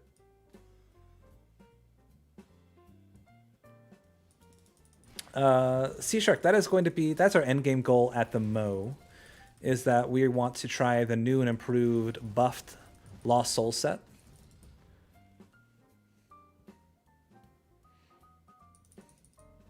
Oh yeah, Internet Common Etiquette is so good. So hilariously, unbelievably good.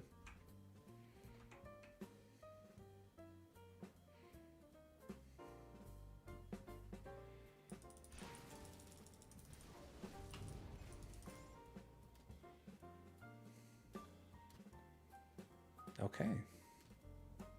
So Leo, really not Bismeal? That's interesting. I always thought Bismeal was the pet boy.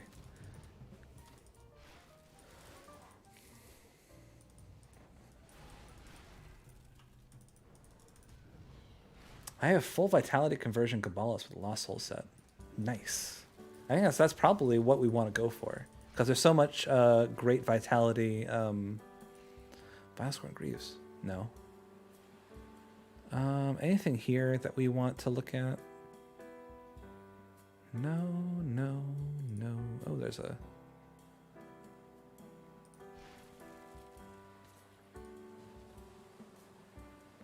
Oh, that's a bit disappointing, but...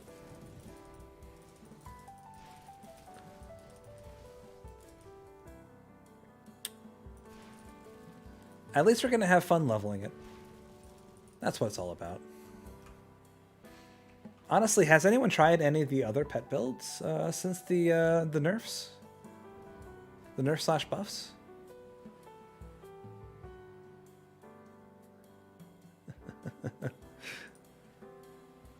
Honestly, if I can get you people to start associating me with shirtless old men, I feel like that's a massive step up.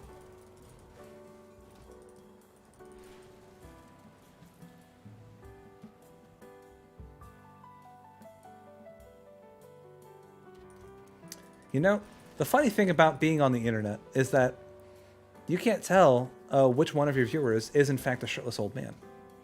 I think that we probably have about a half dozen right now. That's my guess. On the internet, anyone can be a shirtless old man.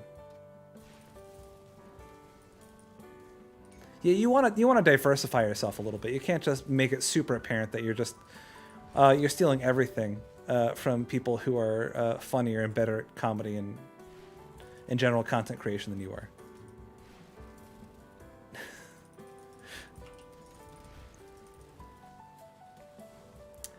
Undead Legion has a 7 summit limit at overcap. Where does it hit that 7? Is that at 22 out of 22? Oh, the Bismeal set got fucked up a little bit. It's not great. The Bismeal set got gutted. Oh man, poor Maya. Poor Maya.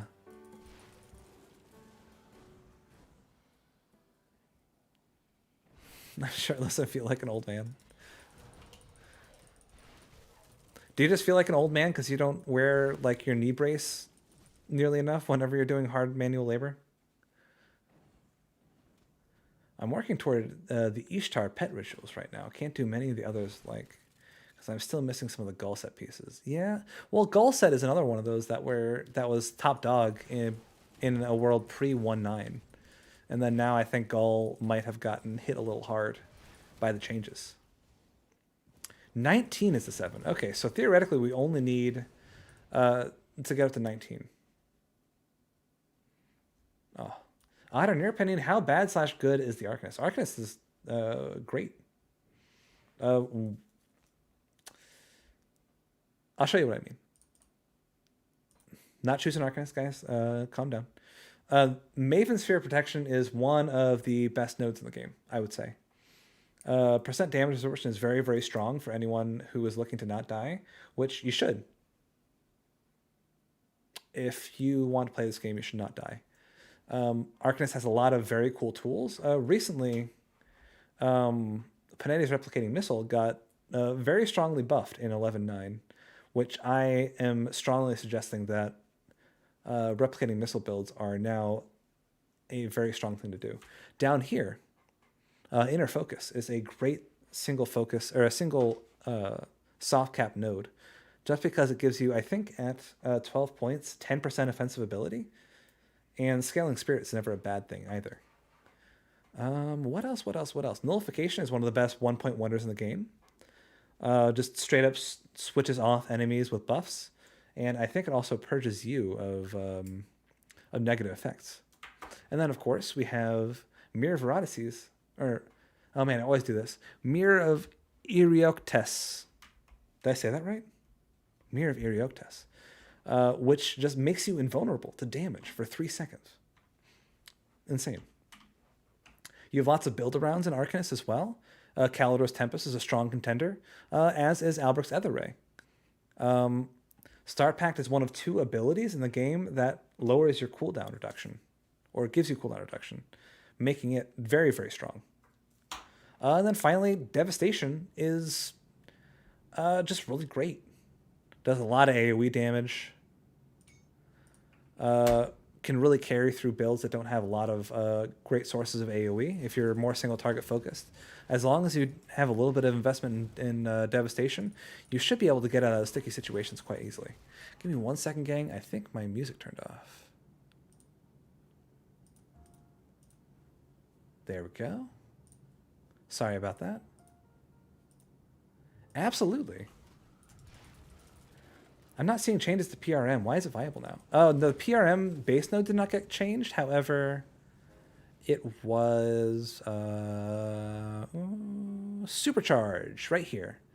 Supercharged got its base crit damage buffed, which has a huge sway over the viability of certain skills. In fact, that's how they chose to nerf Alberic's Ether Ray, is by nerfing. Jajo's gifting a tier 1 sub to the community. Thank you, Jajo. That's so generous. I appreciate that, my man. Thank you so much.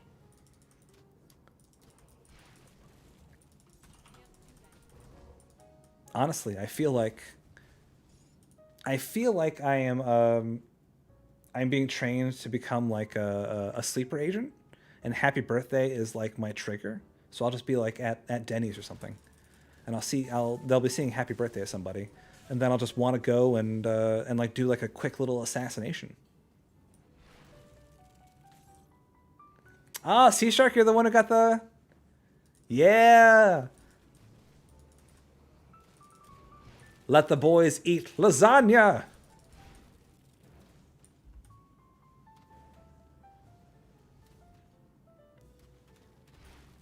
And then Jesus stepped down from his mighty throne and said, "Let there be lasagna." And so there was. It was cheesy and saucy, and it was good.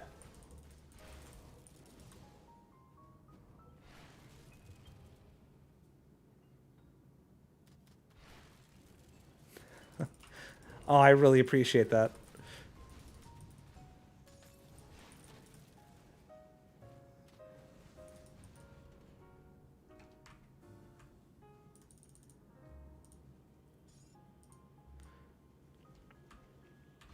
Man, you guys.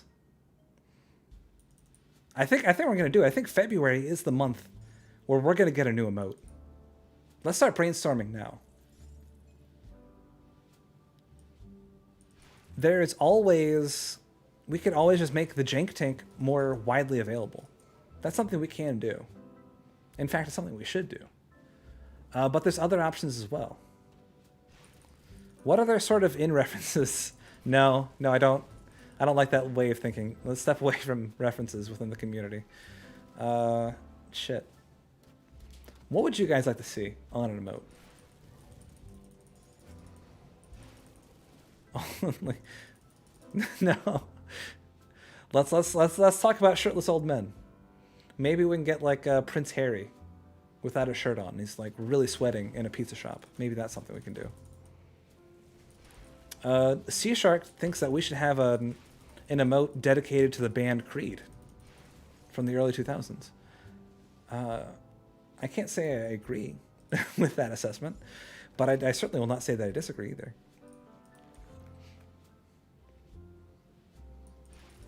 Or do you mean Inquisitor Creed?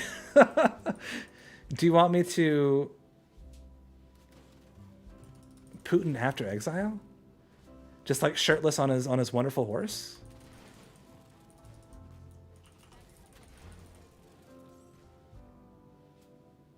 Let's get a raccoon and call it an otter.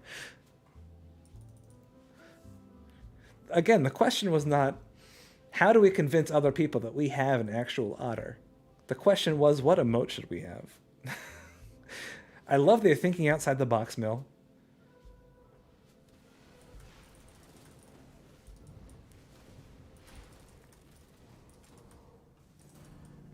Again, the question was not, how much would it cost for Justin McElroy to curse my sword?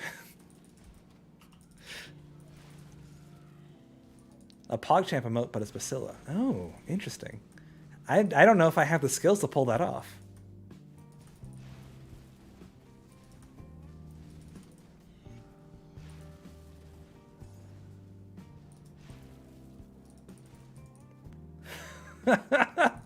Oh, I'm so happy that you got that reference.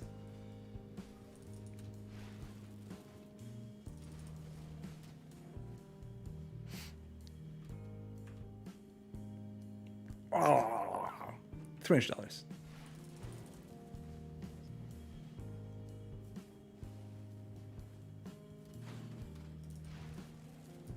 Oh, it did come out wrong.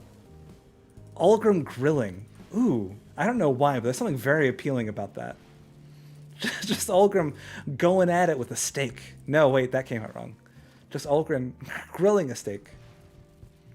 And then we can name the emote Ulgrill.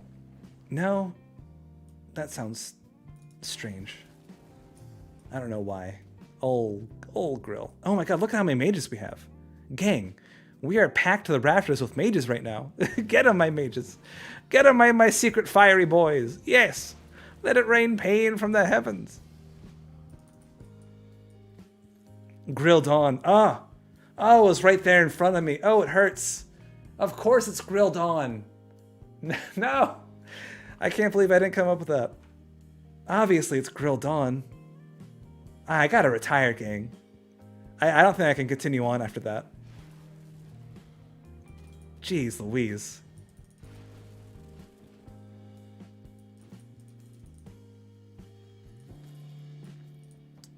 Two blues, huh? Two chess pieces that I cannot use. It's so good. It's so aggressively good. It's so good that it makes me feel inconsequential as a man. My entire identity, you have to understand, is based around doing Grim Dawn-based puns. An ethereal possessed Kappa?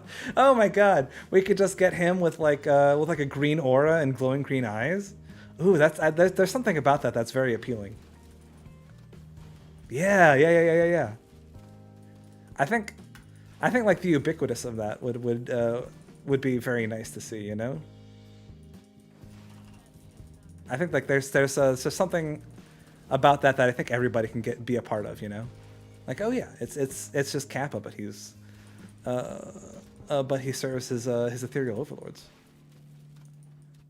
Although I'm struggling to think about literally anything but grilled on.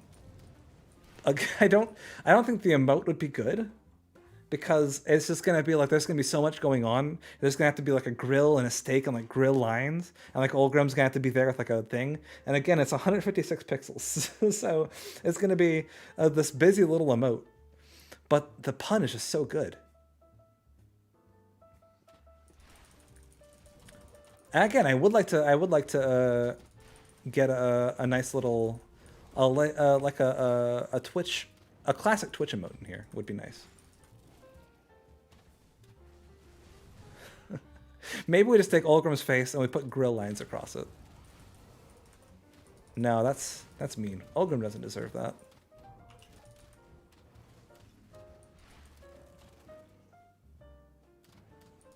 Ulgrim deserves better. The man has been through a lot.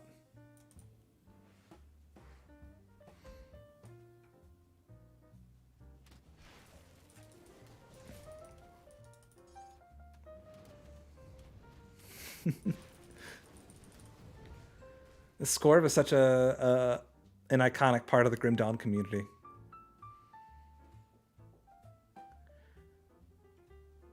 Is there any way that we can get like a...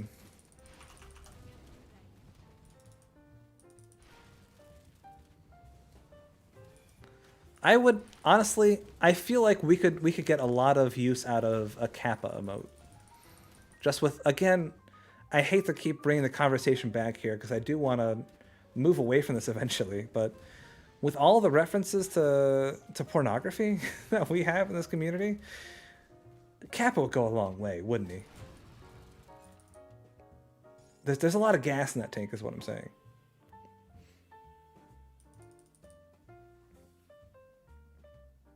Step Kappa, no! I'm not even sure how to stepify a Kappa.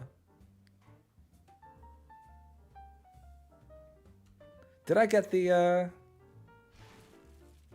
I did, okay.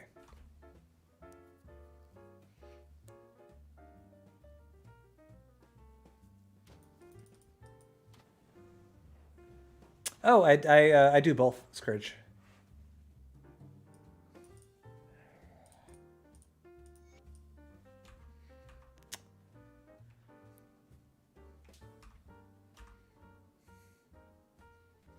I would say that the generally speaking, the Twitch side of this community is a bit more active. because that's sort of where the home base for the stream is. Pepe and Apu, please, and thanks. By the way, whatever happened to Apu? And wasn't like there's like this whole thing about Hank Azaria no longer voicing Apu on the Simpsons because some people thought it was racist. Did that ever pan out? Is Apu still a thing?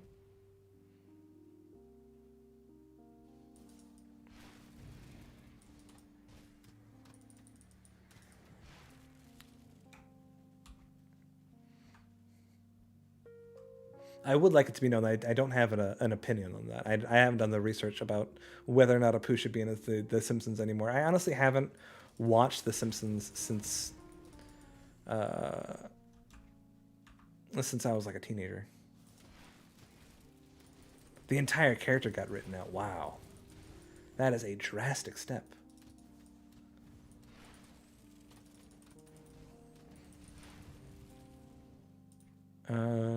Let's overcamp Soul Harvest.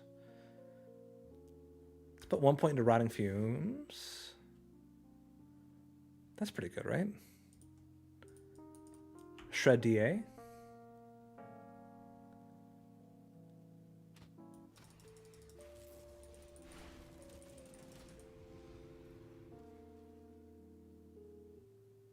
Again, I earnestly have no idea.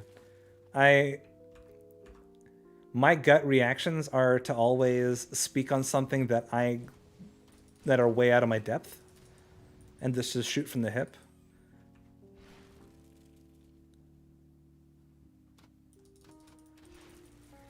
Oh, the departure of Chef.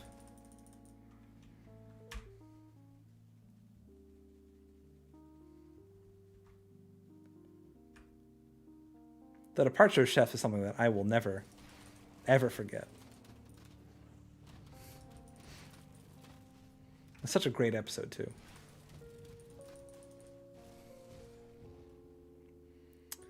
Is there any, like, MI and Steps of Torment that we want? Let's see. Igor is, like, Nightblade Inquisitor. Alkamos is either Nightblade Soldier or Nightblade Oathkeeper. No pet. Okay. So I believe that we're probably just going to do Zarthazel and move on.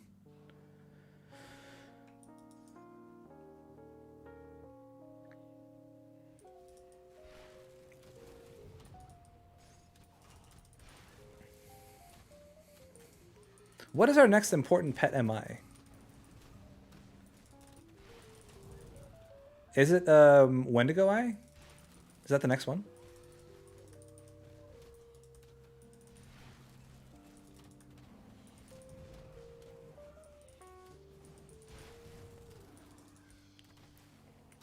I'm also wondering if it's worth it to get the Basilisk Crest whenever we finally go into Occultist.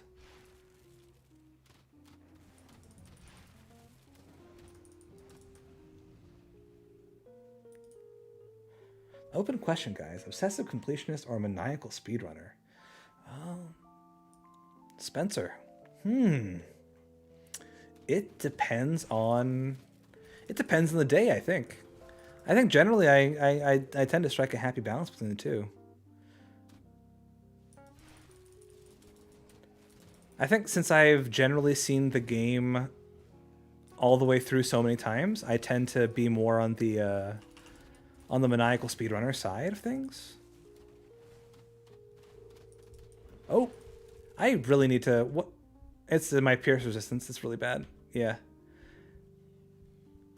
We should probably go back to Devil's Crossing and fix our resistances before we move on.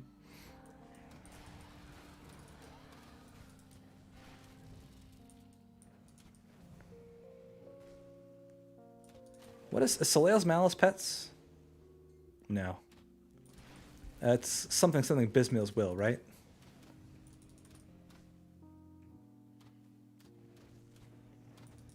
Oh, yeah. My very first character, I made it a point to explore every black area of the map. I explored every black area of the map. I read every lore note that I could. It's such a great experience too. I honestly, if anyone is like about to play Grim Dawn for the first time, that's how I suggest you play it. Don't read too much about it. Sort of experiment, have fun, and explore. Mill, every day I become more and more convinced that we're the same person.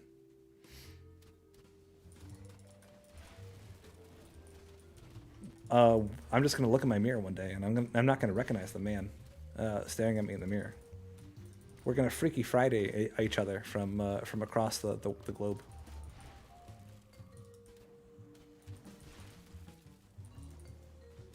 What am I doing?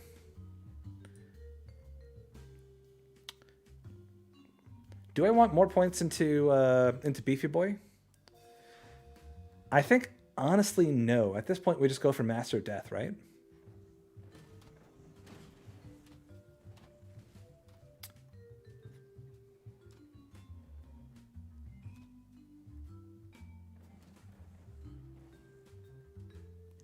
Imagine you waking up a Brazilian librarian. Ay, Dios mío. Let's go for Master Death. Master Death and Reap Spirit are both good. You can get really efficient speed, man, after. You know, I have never beaten a Souls game in my life. Good night, McGinnis, man.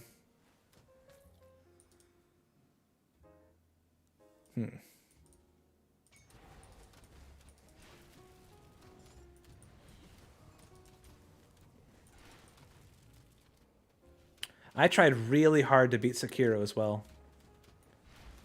I tried really hard to beat Sekiro, and I gave up because I'm a quitter.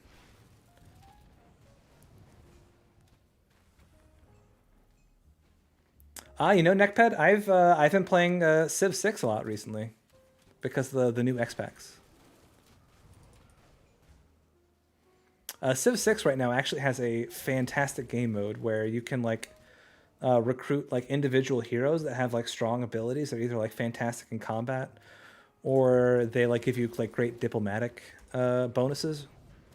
A lot of fun to sort of strategize and make your build around these like new. Oh my god, it's the piercing damage, bro. I can't do it. Ever play Age of Wonders series? I have. I tried to play Age of Wonders 3. And I don't know why, but I couldn't really get into it. But I played Age of Wonders 2 a ton when I was a kid. I really liked the combination of like a hex crawl plus like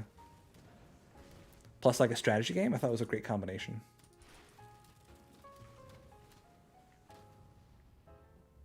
Okay. I think we're going to have to fix some things real quick.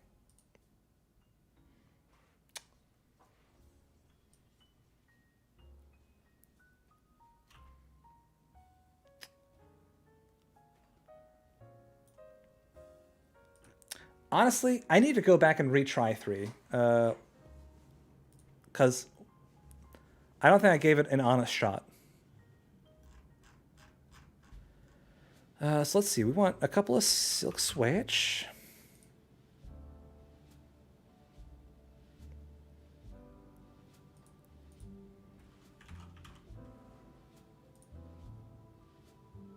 Okay, it's plating, right? Reinforced plating. Resilient plating. This is the one.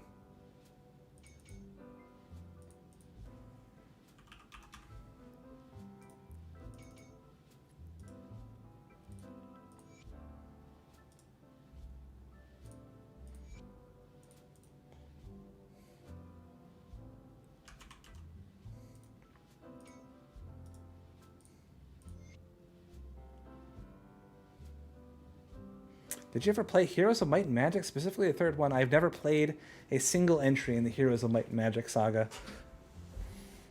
I'm sorry to say. What else do we need? Honestly, a purified salt would be nice. Let's get rid of the fire blast skill here.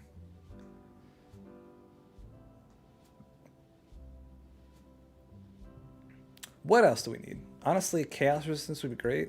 Can we get a black tallow?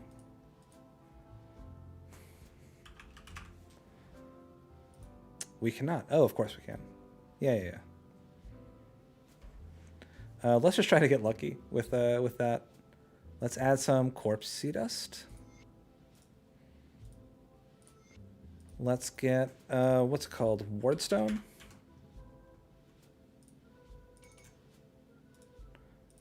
Right here and right here.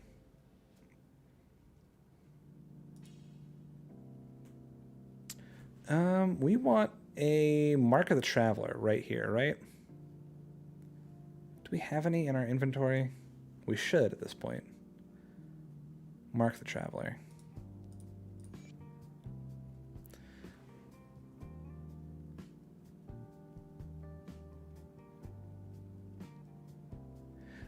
I mean, multi-Attila, I agree 100%, but also, and this is not an excuse for it to be this way, it was way, way worse than it was. At one point, crafting was an honest-to-God nightmare, but now it's much, much improved. Okay, what else do we need?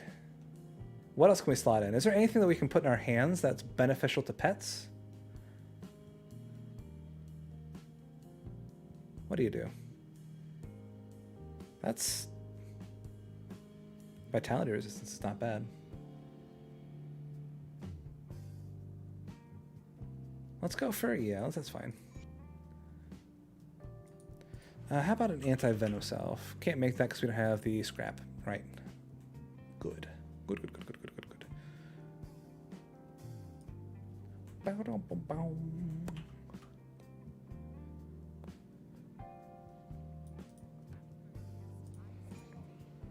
Keep the item. Purified salt and purified salt.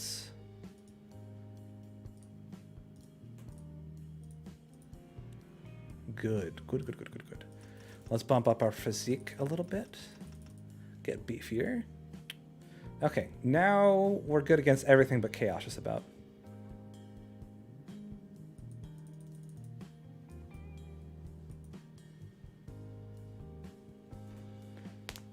Alright. We need to be cautious. We had like 3 close calls in a row, and that shit don't fly.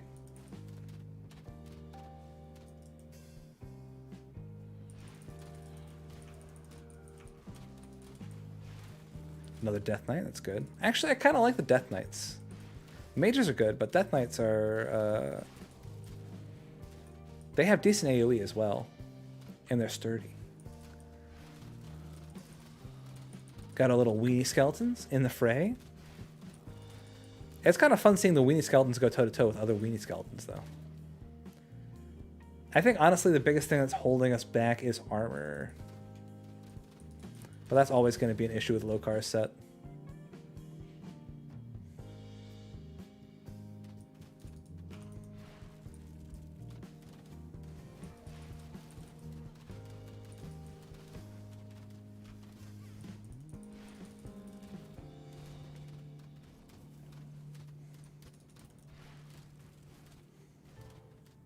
Jeez. This dude is absolutely wrecking my skeletons. My god. Ooh, a worm claw.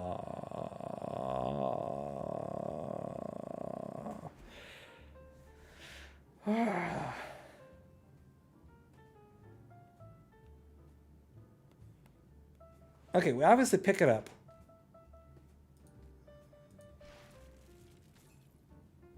Maleficus.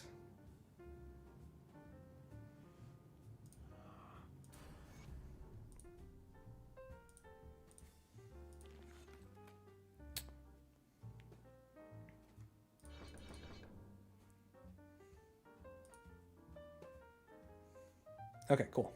Cool. Good stuff.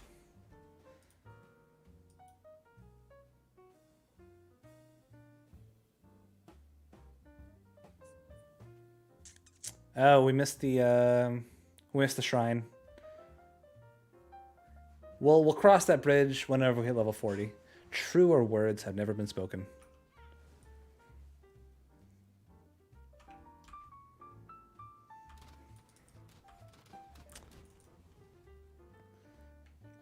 I mean, the amount of like offensive ability and crit damage in that Wormclaw is pretty good. I think we should strongly consider it, even though we lose the +2 to raise skeletons. Especially if we can find a way to overcap raise skeletons without our offhand anyway.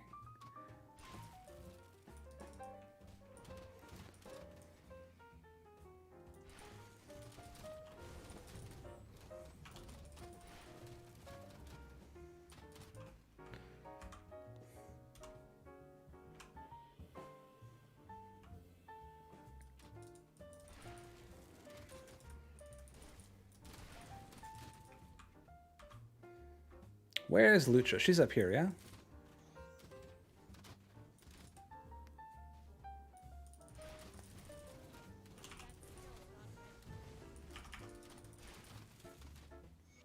Gotcha. Oh yeah, Blood of Dreeg is a great skill. I mean, especially for like a pet build, because that buff gets transferred to everybody. But I mean, giving your pets physical resistance, flat acid damage, flat vitality damage, scaling vitality damage, defensive ability, poison resistance. I mean, come on. You're essentially set. What are we doing with our devotions, though? I need some guidance. I don't know what I'm doing with my devotions. I think we're probably just gunning it for Revenant, right? Hello, what's going on, MS? Welcome back. Okay, let's see. Pet. I think we eventually want Ratosh, right? Because we're going to be doing vitality-based.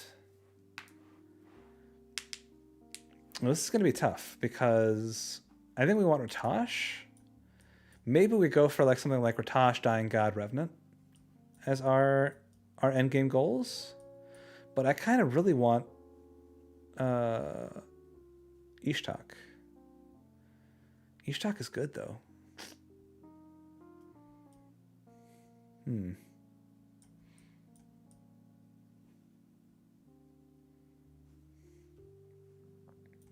I think for now, we go for Bat. No, not Bat. Oh my god, this is complex. Okay, so I really want to try a pet build with Eye of Korvac, but it's hard to fit in. Yeah, the thing is, it's Eye of Korvac is all the way up here. Green and blue doesn't have a whole lot of overlap. I mean, it's got decent overlap with Ishtak, honestly.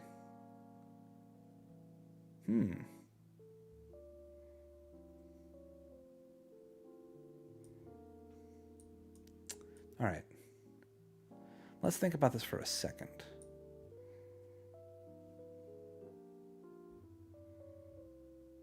Jackal has attack speed stuff for pets.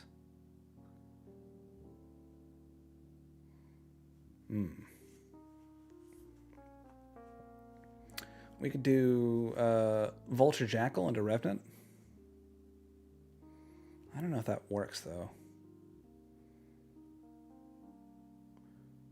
Could also get Imp. It might be pretty strong with our little skelly guys.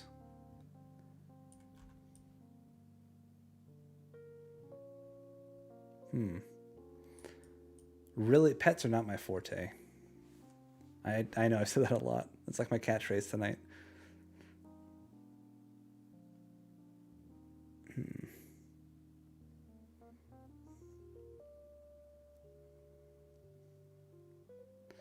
Okay. I think right now, the best thing we can do is gun it for Dying God. Is Dying God even really all that good for pet builds? Crit damage is nice. All damage is fine.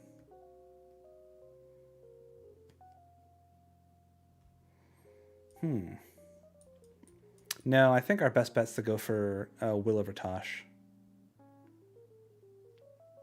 That makes sense to me. But we can always get Revenant and then Will of Ratosh. Okay, let's do that.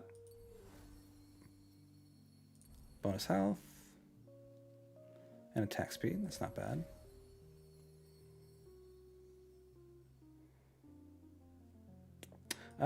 Yeah, I mean, what is it? It's what, fire and chaos, right? Fire and chaos is going to mesh well with our hellhounds too. And it does. I'm wondering if actually bat is not the more correct thing to do. More sustained for us. Other nodes don't do anything for us. That's fire damage for pets. That's not bad. Fire damage for pets? Okay. I see you there. I do. I see what you're about. And I don't hate it. I don't mind it.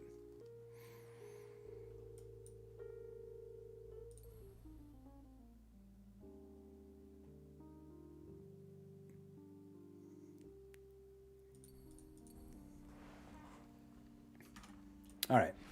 Let us continue on, friends. I feel like I've spent a bit too much time theory crafting when I should just be killing birds.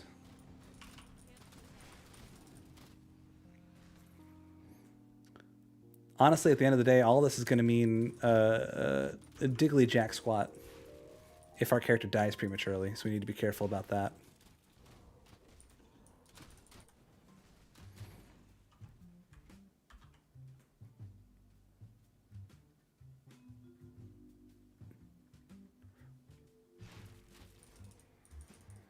Ooh.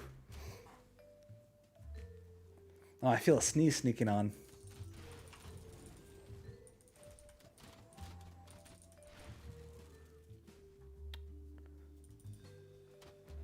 Oh, it's so frustrating.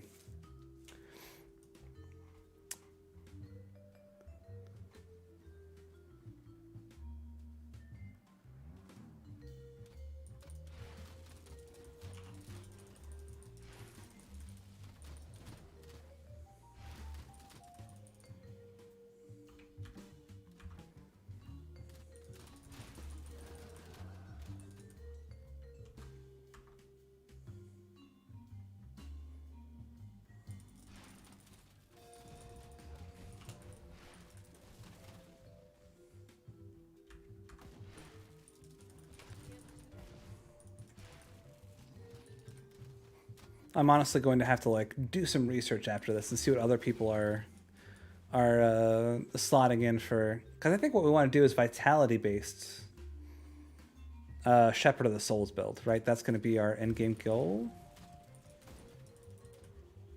I think Shepherd of the Souls will eventually turn all of our fire damage into vitality damage.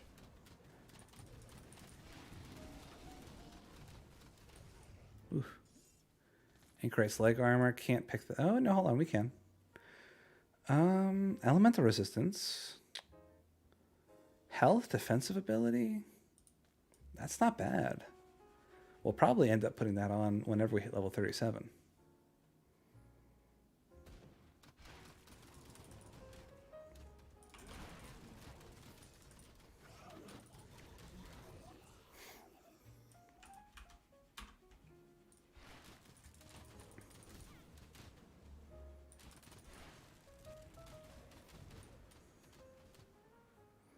Seems like the damage is getting a little... I wouldn't say low, but... It's maybe getting... It's catching up with us a little bit. A little bit. Where we're not really rolling through content like we used to.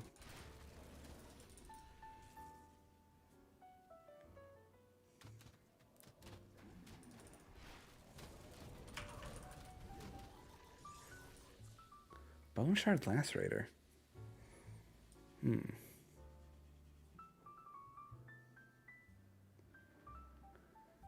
Not for us.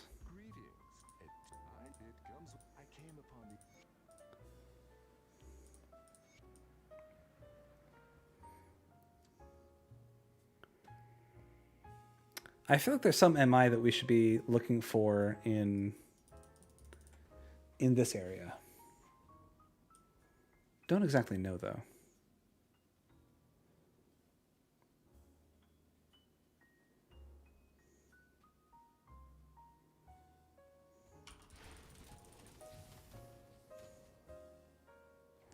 a totem. And a really decent Dahlia spawn. Okay. All right.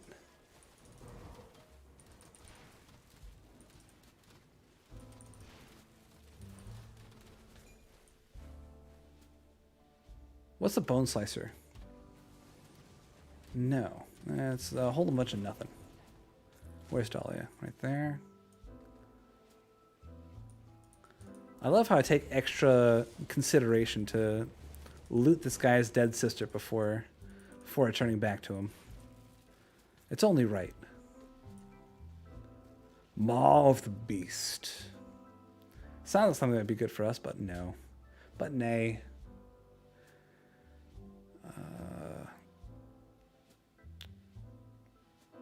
No. Nothing here.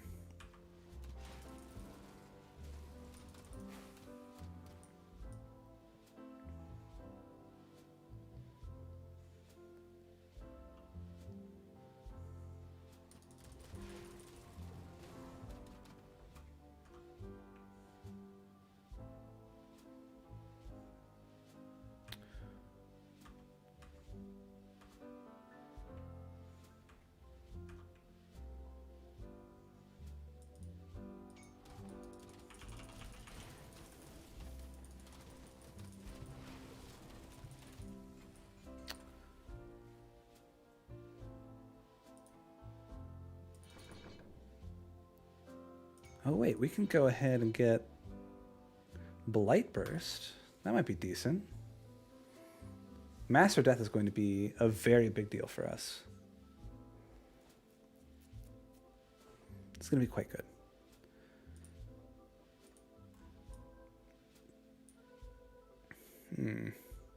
Spirit and Cunning. Neither of these are wonderful for us, but they're both good enough. Well, at least give us a little bit more health, which is at least a buffer between us and death. I appreciate that.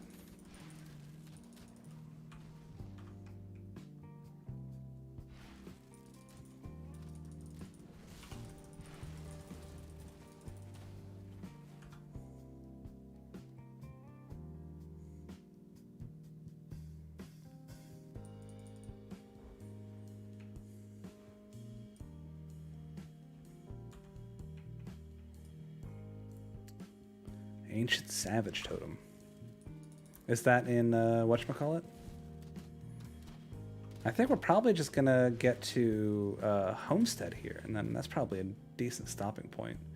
But should we just go through Pine Barrens real quick? Wrap that up, no loose ends and what have you.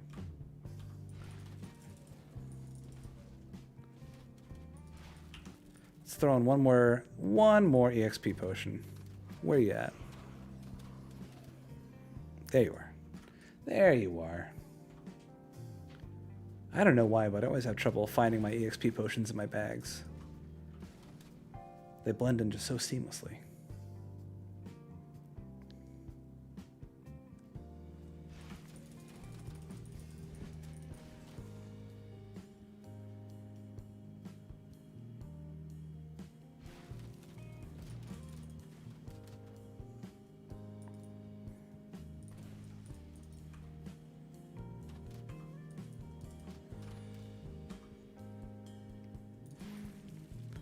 I think Pine Barrens is one of my favorite places in the game. I don't know why. I think it's just the fact that you can get the 3 quests, or the 6 quests, just turn them all in rapid fire. There's something about my old World of Warcraft brain that trains me to go in a big quest loop and get all of your EXP all in one fell swoop.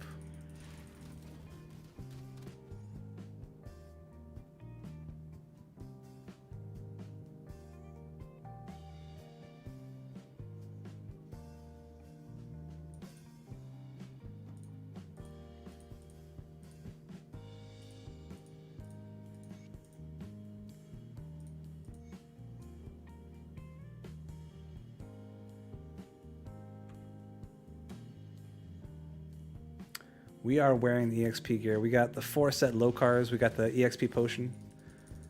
We're not fucking around. Efficiency, efficiency, efficiency. They can wait 5 minutes, crab turtle.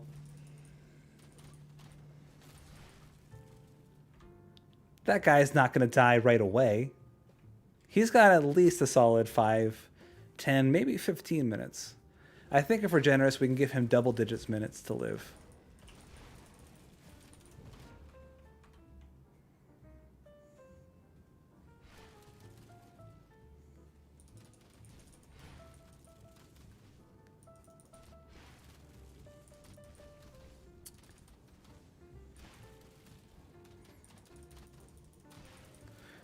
I personally love starting off my my characters with a little extra oomph.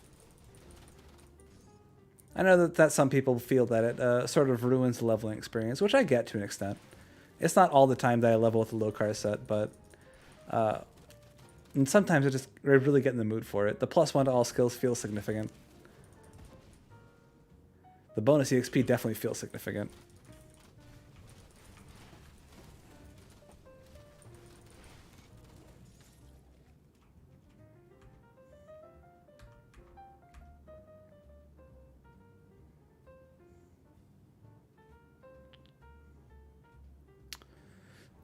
Robin, I hope so. I mean, we have to first do the Herculean task of surviving till Ultimate. If we can do that, if we can make it all the way to Ultimate and not die, and then somehow also find the way to farm the gear for it, then, baby, we got a build going. But who knows? Looking at the math of it, seeing how many characters I've made that have died well before their prime, I'm not holding my breath.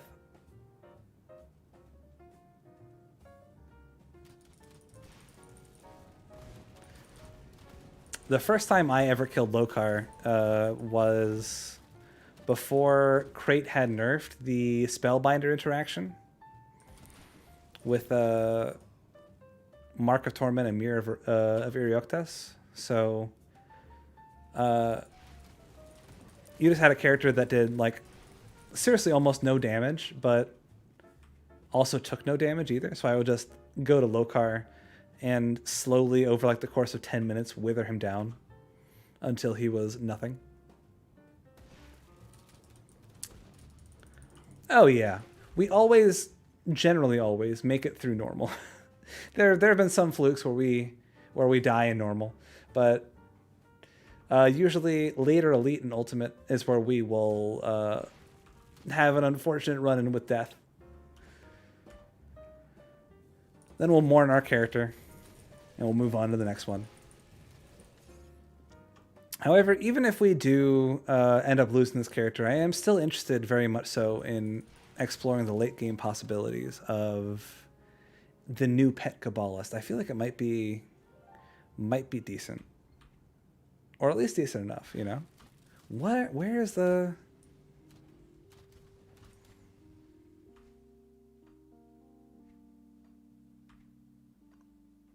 We need to look for the cave entrance that's not on the map, right? Unless they patched that. I don't think they did.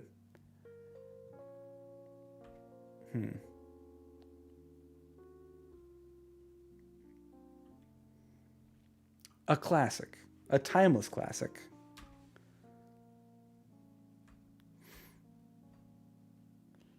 If anybody is still on the fence about whether or not I'm a class act, Exhibit A.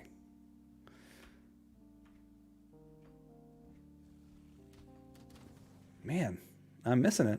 Is it maybe up here? I thought it only spawned in like this area. No? Does it spawn over here? No, right? It only spawns in this area. I feel like I'm taking... Oh, there it is. Found it. But you know, with each death, with each experience, we get a little stronger, get a little better at the game, get a little bit more aware of our surroundings until eventually we'll be unstoppable.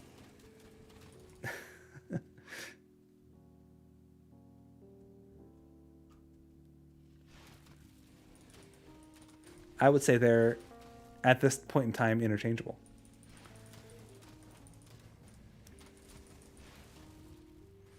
You see, my jacket, it exudes class.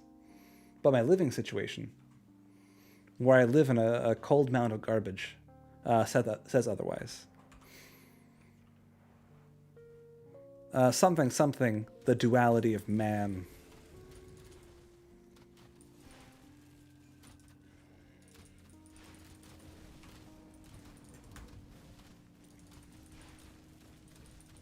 Oh, thank you. I joke. I don't. The meme is that I'm a garbage person who takes no pride in anything. In reality, I try to make my space look presentable enough. I try to do hygiene from time to time. I believe it's important to maybe brush your teeth, maybe floss.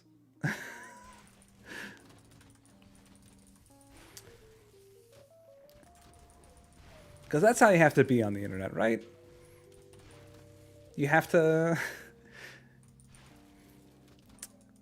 Even if, say for example, even if I'm fairly certain of my positive qualities, I always have to pretend like I'm a subhuman.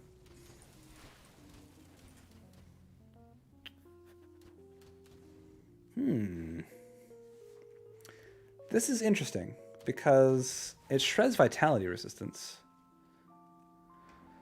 And I mean, the Rift Shard doesn't really do all that much for us. Bonus to attack speed is nice. Let's pick it up. We'll pick it up just in case.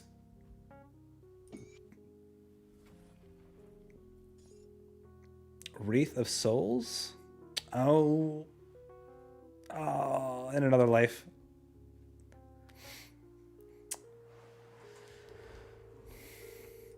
I mean, it is and it isn't. The thing about it is, if you know who you are and you know what you like about yourself, nobody can really ever say anything that bothers you. I'm not trying to imply that I am 100% confident in who I am. But, I'm fairly confident in who I am. I like the way that I'm put together. I like the way that I think. I like the way that I talk. Uh-oh. I thought you were a bit silent. Hold on a second. Ladies and gentlemen, we gotta check this out. I hope that it's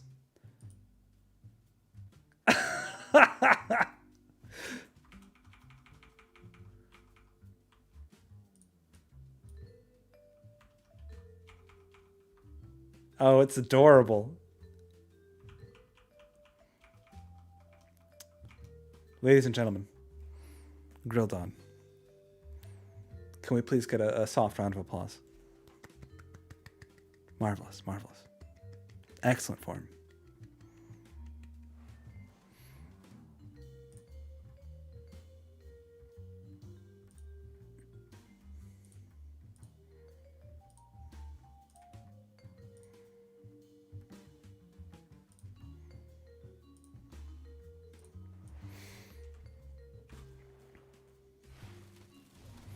Oh, I mean, truthfully, that's like, that's 2 clicks away from me to just snip out the white background.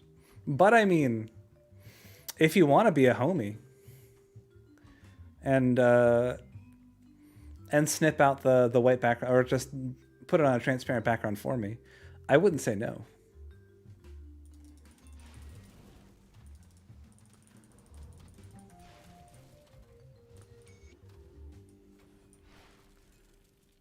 Alvric's Rebuke.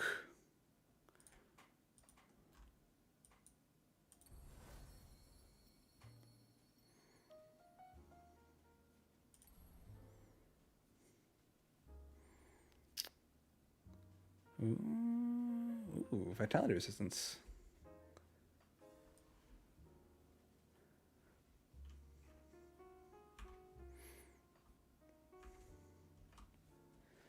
How would you feel if I put a thick white stroke around him, and I just threw the word grill right over his torso?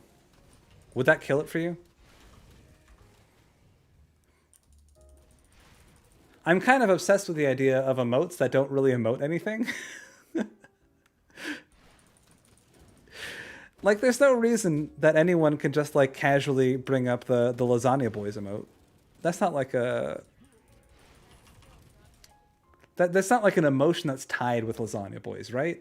But the thing is, you can ascribe your own emotion to it. You can ascribe your own meaning to lasagna boys. And eventually, lasagna boys just sort of became its own thing. Now, lasagna boys is sort of like a war cry, a chant. It gets everybody hype whenever there's no excuse to be hype.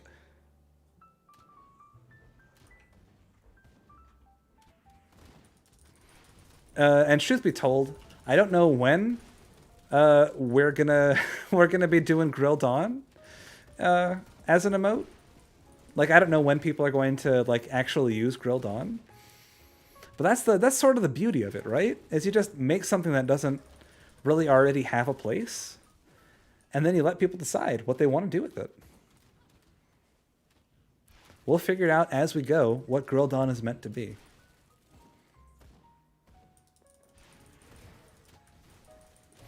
Maybe we'll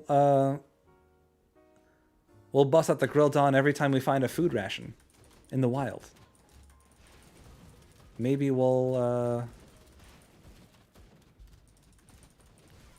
you know, honestly, I can't tell you. It would be impossible for me to predict when Grill Dawn would be possibly used.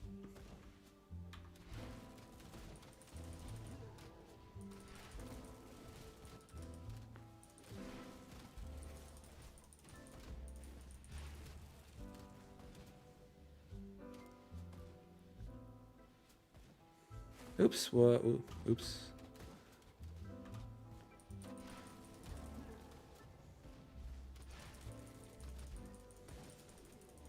For every Ulgrim convo? That's not a terrible idea.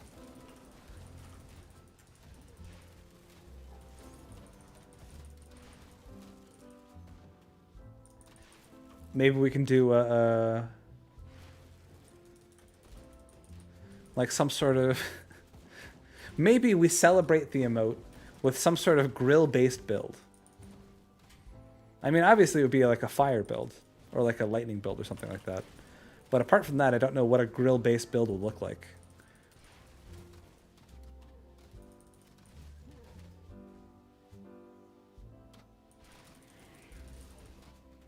Yeah, that's also a thing.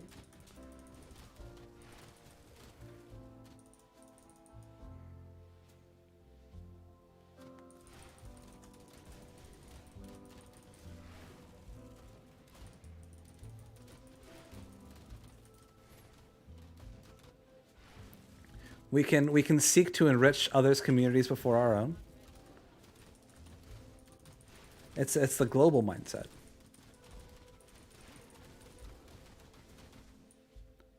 It's what's good for the common man is good for all, right? Come on, big boys. Perdition.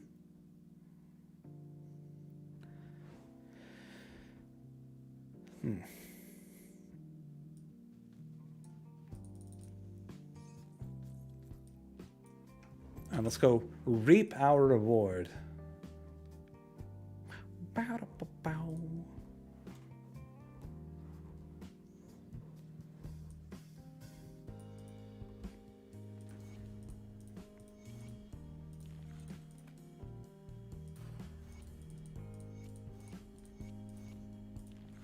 Love that EXP. All the way from low 38 to high 39.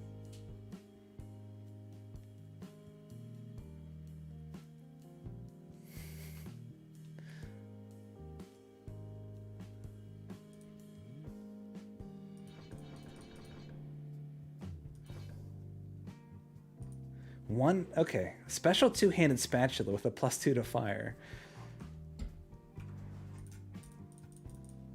So what you're saying, essentially, is we should attempt to mod in our own custom grilling spatula weapon into the game and make a build around that weapon.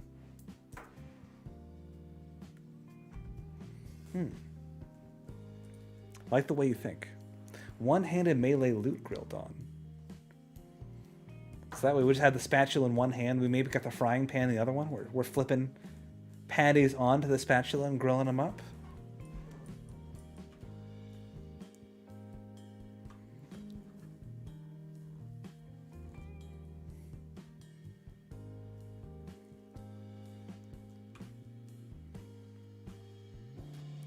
Spray bottle for flare-ups, obviously. Or we cause our own flare-ups with a little spray bottle of olive oil. Sa, sa, sa, sa. That's how we let people know that we live dangerously. Doomsaw of Gluttony. +2 to Spectral Wrath. No, Deadbeater's way better, though. Gotta talk to our boy Stan. Our boy Stanley. The modding godding.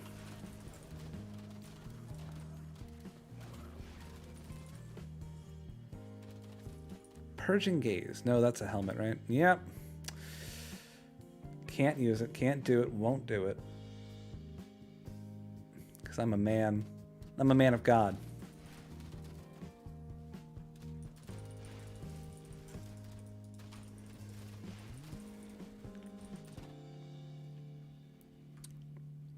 I may be thinking of something else, but isn't there like a big hammer with like 3 sort of strikes down the middle of the head? Isn't there a hammer that kind of looks like a spatula already? I might be wrong about that, but I also might be exactly right. Thanks for the follow. I appreciate that.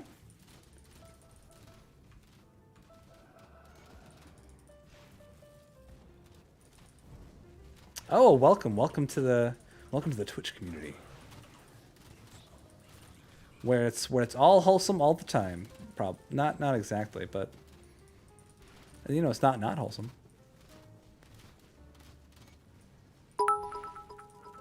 Oh my goodness, Tormill, thank you for the 100 biddies. My goodness, my God, you guys are lifting me up to the heavens, so I can taste the clouds, and I love it. Thank you so much for those 100 biddies. You beautiful, beautiful being.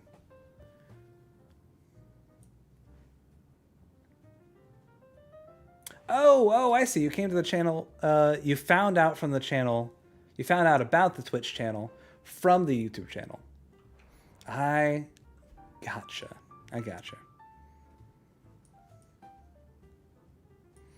Well, happy to have you aboard. Welcome, my friend. Welcome.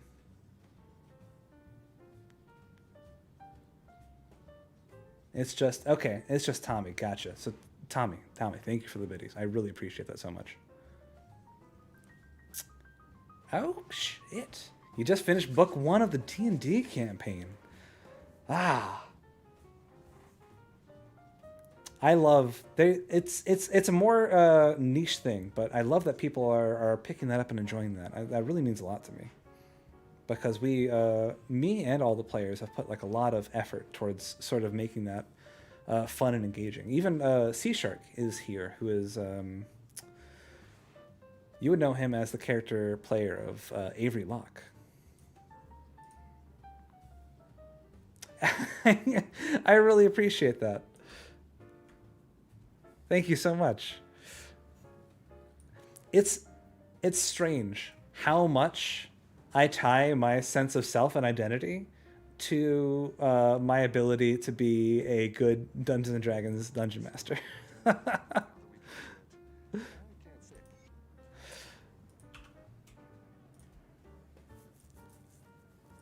It's like if I had to codify the things that are important to me, that affect my self-esteem, it's like that's like number 1 by a long shot. The number 2 is like how my personal in real life relationships are going. Number 3 is like professional success. And number 4, all the way down at the bottom, is You know, something terrible like general happiness. That ranks way low.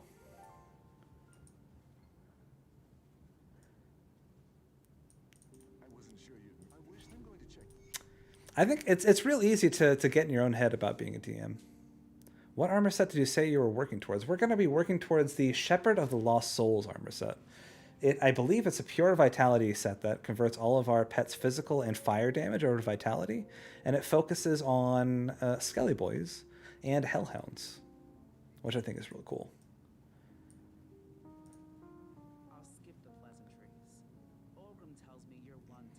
Boxbound. If you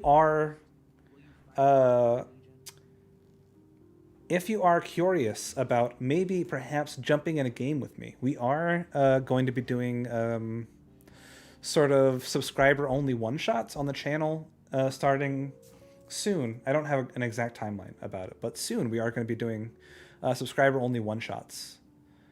Not in Grim Dawn setting, but in a sort of regular old fantasy setting. So if you're interested in doing something like that, if you want to be a part of that, just pop on over to the Discord, and we'll eventually have news about that. I promise that I am making moves towards that in the background. I mention it from time to time. And I think people tend to forget about it because it's not something I put in the forefront, but we are working towards it. It's going to be a lot of fun too. It's going to be a lot more casual than Grim Dawn D&D. It's going to be a lot more sort of like focused on being weird and being funny than anything else. And I think it's going to be a lot of fun. Also, like a really cool way to engage with people that, in a way that you don't really get a way to engage with them. So I'm very much so looking forward to that. But with that being said, ladies and gentlemen, that is where we're going to leave the stream for tonight. We are going to find somebody within the Grim Dawn community to raid. So if you're a part of the Twitch stream, do you have any suggestions, people? If you know somebody who is playing Grim Dawn right now, now is the time for you to speak up. Otherwise, we're just going to go ahead and search and find somebody. Oh, my boy, Michaelas Cole, obviously. All right, ladies and gentlemen, have a wonderful night, have a wonderful evening, and I will see you hopefully on Monday. Good night, everybody.